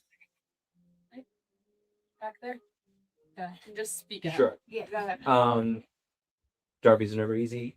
This derby is never easy. You know that better than most. Clearly, adjustments needed to be made in the second half. With Godfrey and Byers coming on for Ludmila and Corley, talk us through and fold those substitutions into like what tactically needed to shift in order to gain a little bit more control in dangerous areas in the second half. Yeah, I think, we obviously want to create connections. I think that's how we dominate the ball in possession, is that we create close connections with our players. And I think that it was really important for us. Like, we have what I would say like a really whole squad, and we can use people in different ways. And it's about then deciding and adjusting during the game. And I think second half, we felt like we needed to connect our midfield a little bit more. We needed to stay on the ball a little bit more. We struggled to keep the ball in the first half, and you could see it became really transitional. And I think that suits them better than it suits us. So I think for us, it was limiting transitions. It was how do we keep possession a little bit more, and different players offer different threats and we need them on different days. And I think the subs that came in the second half made a huge impact for us. And again, this squad is deep. We have a lot of impactful players that we could bring in off the bench, and anybody can have their day. And I think that's the best part for this group. It's really together. And it doesn't matter who maybe makes the difference or who scores the winning goal. Like, it's celebrated as a team. So it was really good to see the impact of the players that came in the second half.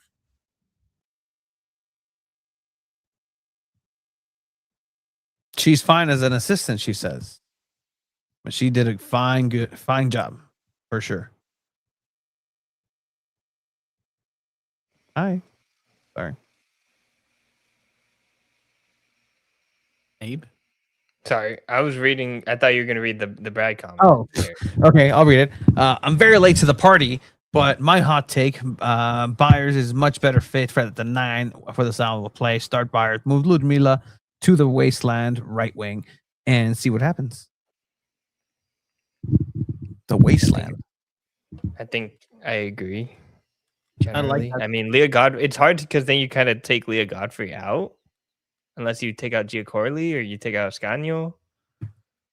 Like, it's hot take. I kind of want to see Leah Godfrey as a center mid. Yeah, I could say that in the set. You taking out Dali? Ooh. No, you take out Giacorli? Oh. Okay. I mean, I think Giacorli looked phenomenal as a sub the last time she came on, but she also looked pretty good in this match. So San Diego Wave is in a really good spot because, again, these players are competing.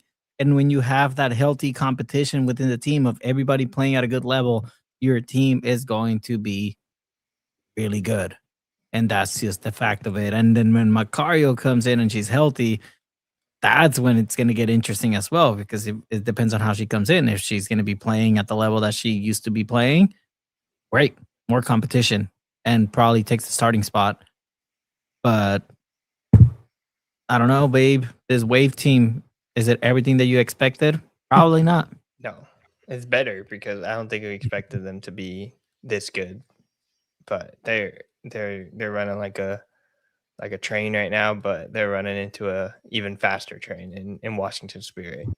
Yeah, that's a real test. That's gonna be a fun one on Saturday. Yeah, Spirit, like, even they had like I actually caught a good bit of the Spirit game this weekend against Seattle, and like Seattle's one of these teams, like Laura Harvey just can sit back and be defensive, not really care about making a bunch of chances, just making really good chances, and they really weren't able to create a lot. And Washington Spirit just needed like one moment, and it was one of those things where there's like, they know they're the better team. They don't really care that they're getting defended the whole time. They're not even trying to like score an insane amount, but they're just waiting for the right one. And then boom, when it came, it was just a freaking like golazo by Claudia Martinez. And it all dates back to, have you guys seen this new like tradition that the Spirit have with the coyote? They bring a coyote with them to their games. Oh, I have not. They went. I think it started in a win streak after they went to Bay FC. They're in San Jose, and there's some that field just had like a coyote on it, or at least one of those like fake coyotes that you put up to, I guess, scare away actual coyotes. So one of the players just on Amazon bought that same coyote and brought it to the game and put a Spirit jersey on it, and they haven't lost since. Well, San Diego Wave going to come with their Roadrunners. Jose, by the way, too. Ah, that's what do we think score wise for this game though? Probably 2-1 loss. I don't know. Spirit is so good. How about a 2-2 tie, Abe? Would you see that tie as a positive, Abe? Yeah, because they didn't lose their last 10. I mean, go winless. I'm gonna go with a 3-1 Wave win. That's the mother. It's just throwing Spirit, dude? That's crazy. That's some energy right there. Yeah, let's do it. 1-0 Wave. Friday night lights at the Snap. Jeez, there's a game Wednesday, Friday, and Saturday. Yeah. Oh my gosh. Someone's gonna be at all three of those. It's not gonna be me, but someone will. I'm gonna try my best to make this Wave game. I'm going Wednesday. I'm not going Saturday. I'm probably going Saturday. I'm going Friday and Saturday, but not Wednesday. I'm going Wednesday. Hopefully Friday, not Saturday. I got Inter on Sunday. Oh, so still repping SanDiego.Futbol. Inter's doing so good, guys. They're second place right now with the game in hand. 2-1 Wave. Okay, Tanya, and she believed, and she accused me of not believing. So I said 2-2, for sure. Oh, dude, no way. Okay, I think we're all pretty positive then, other than Abe, for this match. What did Brad say? I mean, but Brad makes a good point. No, Trinity Rodman changes things, but I mean, Claudio Martinez was a great sub last game, so I don't know, man. It's tough. I don't know. Leah Goatfree is gonna come in. Maybe this is the Cat Macario debut, because with a player like that, they're just gonna keep it hidden for as long as possible, and it also wouldn't be that surprising if she just pops up. I doubt it, but it could happen.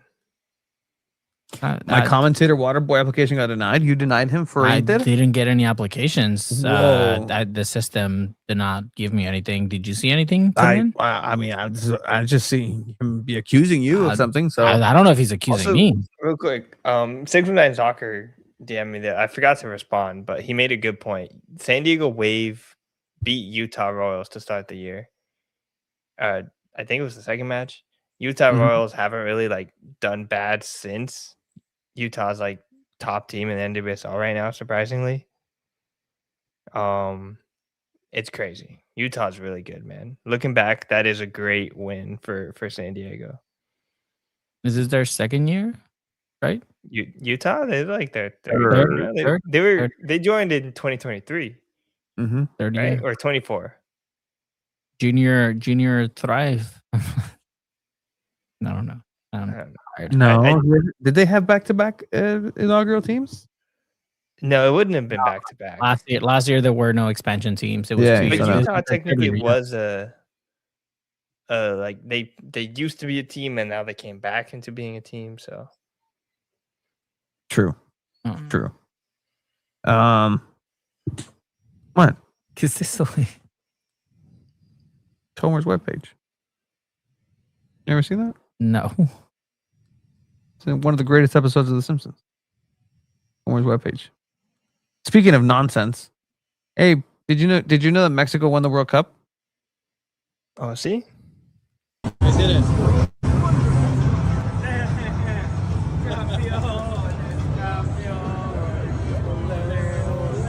Yeah. David Buster's has this sick ass game. That's how Tony and I spent our Friday workday at Dave & Buster's. Absolutely. Winning the World Cup for everybody. Yeah. We tried to win it with Iran, but it just wasn't happening. It like the chemistry just wasn't there. And we went back to Mexico and just lo and behold, it just first try, won it. Chicharito metiendo hat trick. It's a really cool game at Dave & Buster's though. If you guys are around or support Dave and or Buster, you guys should check it out. Anything else, Abe, for San Diego Wave or soccer in San Diego? In Friday night. Check out San Diego Inter at Mission Bay High School Sunday at 6 p.m. Their last game of the season is against Nomads. Ooh, they're back? Yeah, they're back and they're in first place. Whoa. Yeah. Whoa. All right, Abe. Or can you put the music? Because I can't scroll. I don't have internet. No. I'll try and... You still not have internet? No. Dude, what the hell? We've been on a hotspot this like for half the show. Like it's connecting. I don't know what they're not labeled. PSG or Arsenal. I think we have a week for that. Right? What are you doing? You said to play the music. Well, yeah, because we're gonna wrap it up. I thought we were gonna.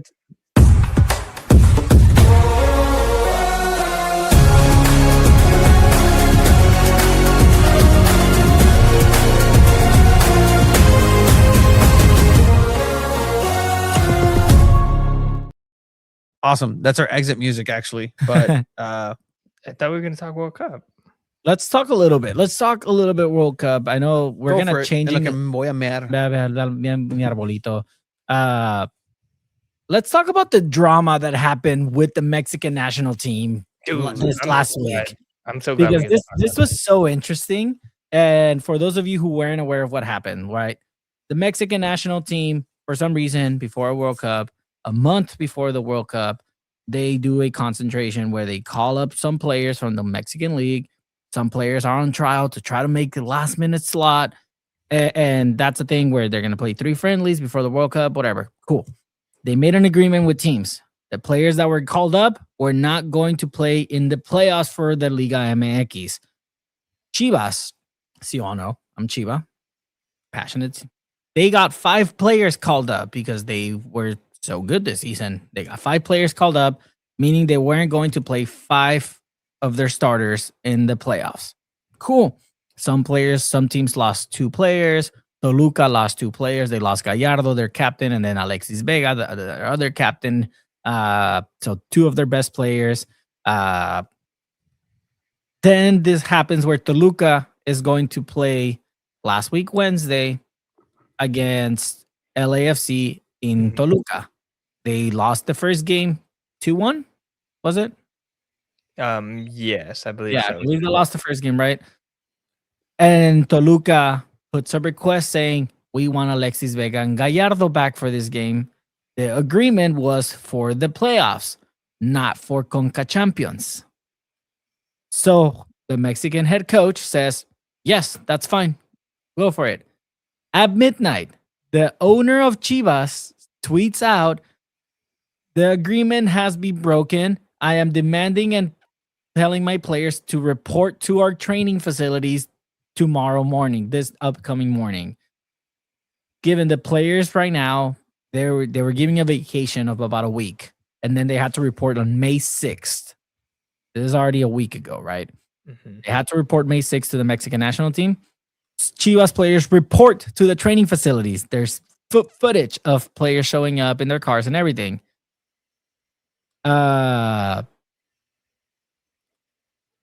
Didn't come out that Ariola approved the Toluca thing. I'm not sure who approved it. I'm sure it was someone higher up, but at the same time, Vasco Aguirre has a lot of power too. I'm sure he was to a certain extent involved-ish in that decision, and he was just kind of thrown out as the scapegoat. But let's keep telling the story.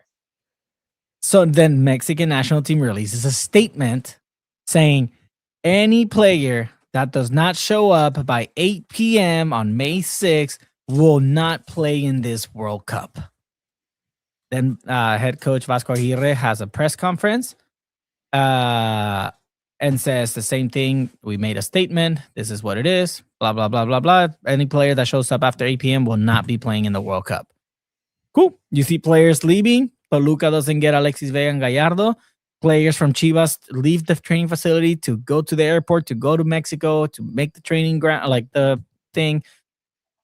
It was a shit show. And that is, and I'm tying this back to San Diego. Trust me. The Mexican Federation and everything with the national team, it's always been a shit show. Can you really blame Chucky Lozano for not wanting any part of that? You can't. You said you have a $7.4 million payment coming in at the end of the season, or you rather take a $2 million payment and be part of that shit show. I think 7.4 million sounds pretty good to me. You know, people are saying that it came from higher than Vasco Aguirre. Yeah, that's what we. You know who's higher than Vasco Aguirre? Pablo Cisnega's dad. Mm-hmm. To die back to San Diego. Yeah. There's just like, I'm imagining the world where like Chucky sees the email, he's like, or like the tweet from the Federation is like, oh, I need to get there before 8 o'clock. That's like, good. oh crap. Like, hey, if I just show up to the thing and the other guys aren't here, maybe they'll let me in. But yeah, I'm just looking at the stupid claim from the Costco people. What? But it was a crazy story. Ultimately, yeah, both teams advanced, so it's kind of much ado about nothing, I guess. But it is pretty crazy that the Chivas players got called back. Friggin' like the fact that the Federation this didn't happen behind closed doors to me says a lot about like where the Federation's at, where the teams, where the owners are at. There's definitely a level of separation there that everyone presumes like, oh, all the best teams control the Federation. Like, kind of at the same time, like the Federation literally had to put out a statement and like said like, hey, Chivas, send us your guys or else, you know. And a lot of people were kind of like saying, oh, what the owner of Chivas did was like wrong. I'm like, I disagree. I'm like, if other teams get to have the players, Chivas should have their players for the playoffs too. Keep in mind, Chivas lost the first like 3-1 against Tigres, and it didn't look too good. Chivas came out victorious 2-0 over the weekend and are now on to the semifinals. Their young player who might not have been playing had it not been for the Santiago Sandoval gets rotated a lot. He would have played, but you guys want to know a bigger thing for Chivas now? Yeah, what's up, boy? They took away their stadium now. So now the second leg of the semifinal has to be played at Estadio Jalisco because of World Cup preparations. Old stomping grounds. It's beautiful. Yeah. I love that. Mm-hmm. That's where they belong, actually. And fucking Akron. Ugh. Akron is a really nice stadium. I'm sure it is. I'm sure it is. It's really nice. I'm sure it's very nice. Prime real estate. Better than the Snap. It's so excellent, so much so that why not dump 20,000 pounds of just bones around the stadium? Excellent. That's what the cartel is doing. Yeah. Just in Jalisco, it's already paved over. They can't dig anybody, and so that's why I like it more. Less bad juju. Abe, I can't wait for us to be here. Hopefully, I'm looking at the tracker for us to fill out the Panini sticker album. It's going to be a fun thing. It's going to be fun. Next week, Panini's done after the next World Cup. Yeah. It's all about tops. But yeah. SanDiego.Futbol at the World Cup. We're going to bring everybody there with us. It's going to be really cool. We're going to do a show out there. I think we've talked about this. We have to because it's a Monday. We have to because we'll be there. Instagram live all the time too. Okay, so what do people want to see too? I'm genuinely clear. If we have, again, if you were ever wondering, like, what goes into the making of a World Cup? Like, what are the things that Televisa is not going to show you? TV Azteca is not going to go out because they do a really good job. Honestly, like, a lot of the inspiration for us even doing this is dumb shit like that. Yeah. Compañito. Did you ever watch those? Not just Compañito, but like any World Cup coverage from Mexico? Yeah, definitely. That just reminded me. Did you guys see that Adidas ad with the Timothy Chalamet? And Messi and Bad Bunny. Yeah, it was pretty cool. That was sick, dude. That's the World Cup commercials are so good. Yeah, they are. They're the amount of money that gets put behind the World Cup is actually insane, and I don't know how there's anyone that just doesn't like. Hey, they're a nonprofit though, man. FIFA's a nonprofit. Wait, you thought it wasn't? Or who questioned that it was? It's great. They get so much money. They don't. They give it right back. It all goes back. They give it right back. They give it right back to the host cities and tell them, "Hey guys, please use it for good. Please go ahead and make sure this money gets to the right place." And people are like, "No, we're going to use it for our infrastructure. No, we're going to do it to repair our roads. We're going to charge people $0 to go to the games." No. Follow Papa FIFA. Pay your $300 to park 5 blocks away from SoFi Stadium. Don't tailgate. Buy your corporate seats and enjoy the beautiful game. Did you see what the Atlanta Falcons owner is doing at their stadium? Dude, Arthur Blanche is a G. Like that dude is the prices that they're gonna have for food and everything is like same. Yeah, same as so it is. Freaking cool. Yeah, he's like basically owns U.S. Soccer too. I think he built their entire training facility. He's like he's owning the new Atlanta NWSL team. He donated like $1 million like to like the Trevor Project. It seems like just putting his money into anything he can. It's kind of crazy. We'll have to see that. Pero bueno, pues hay otra cosa. I know you're trying to pull up a video. We can do a whole bit on this next time too. We could. I mean, we're gonna have some time when the teams are gonna be taking a break before the World Cup starts. You know. Yeah, they are, and we are too. No, I'm just kidding. I still remember the Beats commercial from 2014. Beats commercial for soccer? Mundial? Probably. I don't remember that. Did you see Shakira finally made a song? Like they fucking like unleashed the final boss of World Cup song. Like I don't know what we've been doing, guys. I don't. Man, I'm getting higher. Like, ¿qué madres is going on with that? The lineup for the opening ceremony is pretty cool. Yeah, read the because again we get FIFA communication emails. I don't have God damn Alejandro it. Fernandez, J Balvin, the Mexico one, because there's 3. Mana's gonna be there. Belinda is gonna be there. This is for the opening game, like in the Mexico. Like Mexico is the opening ceremony game. Let's do this. J Balvin is pretty cool too. That he's gonna be there. Que calor. But all right, so the United States officially will welcome Los Angeles, the world's entertainment. This is officially from FIFA, by the way. Los Angeles, the world entertainment capital of the world, will host a spectacular opening celebration on Friday, 12th of June, launching a historic summer across the USA. Global superstars Katy Perry, actually technically intergalactic superstar because she went to space, allegedly. Didn't. Future had a great song with Drake. Mexico, remember that one? He had all the Mexico's rip. Anita. Okay. Lisa, K-pop star, I think. Okay, I personally fall off at Anita and Lisa. I know. Yeah. Quien sabe quién verga sean. All respect. I'm pretty sure they're great. That's the USA. Now, Canada is going to go ahead and bring their best. Who do we think Canada is going to bring for the global game? Justin Bieber. Canada can flex here. Like they could have gotten Justin Bieber. They could have gotten Drake. Bryan Adams. You guys don't know who Bryan Adams. I think that what's gonna call it, the acapella group that's really famous. They're Canadian, I think. So this is a very. It's so funny. Like 3 different emails for the same thing.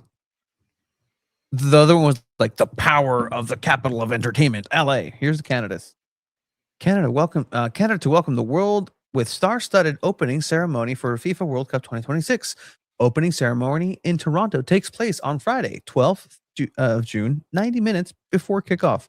Global artists including Alanis Morissette, oh dope, Alessia Cara, quien sabe, Eliana, quien sabe, Jesse Reyes, Michael Bublé, heck yeah, Nora Fatehi, Sanjoy, Veg Dream, and William Prince. A mosaic-inspired reimagining of FIFA's World Cup trophy will reflect Canada's diversity and community. Multimedia assets are available. Oh, sick, dude. This is my favorite part about this whole thing. We get official media assets. And they're not worth anything. Okay. Mexico. You ready for Mexico, guys? Yeah. Somehow the World Cup segment always divulges into me reading shit, but until we find something better. For some reason. Until we find something better, Chiba. Next episode. This one's fun though. Yeah, this one's relevant. Mexico. FIFA World Cup 2026 opening ceremony set to deliver star-powered celebration in Mexico.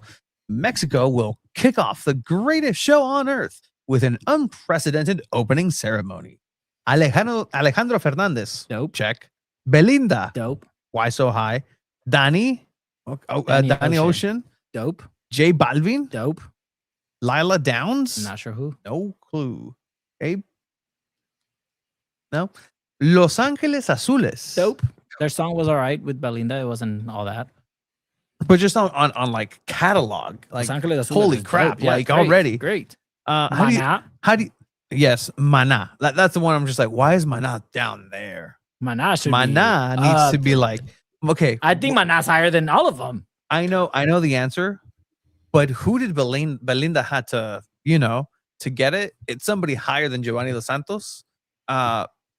We don't have to say that, man. That's messed up. Beto, you should have seen all the sports channels during that time, Abe. It was all of it. Jose Ramon Fernandez was commenting on Belinda and her attire. Like it's incredible how far sports coverage has actually come to have to be able to cover the actual game.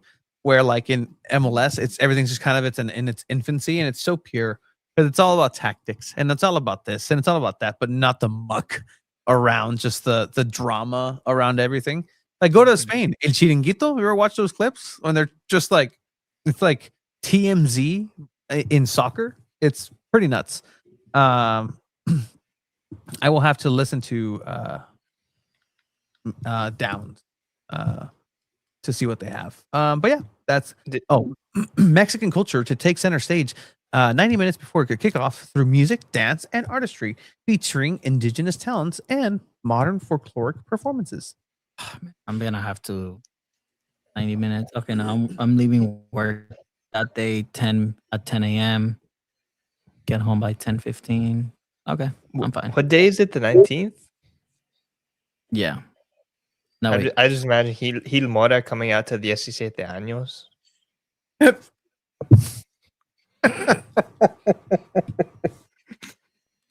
I think it's the 14th. No, 13th of June. The opening? Yeah. It's a day before the US one. It's a Wednesday. At least it's in the summer. June 11th. June 11th. There you go. 11th. Sounds better. At least it's in the summer. None of this winter World Cup business. Kind of like winter, but no, you didn't. June 11th. That's a month away. That's why we keep hearing about a month away. Guys, it's a month away. World Cup is it's almost a month away. It's 30 crazy. days away. It's crazy. And then poof. Summer camp is and then 20 that's it. days away. No more two balls on a mic. We should have a party. Then it's just Abe. Then it's just season's greetings. My name is Abe, and today we're gonna talk. I think I'm gonna throw a party. We're gonna be doing the podcast, but the game starts at 12. We'll be probably doing a podcast some point over there on that Monday. This year's gonna kill me. Your summer's only 3 weeks. This year. Well, it's gonna. What happened? All right. With that said, let's go ahead and close things out. I think Been meaning to close this out. Here. Boom.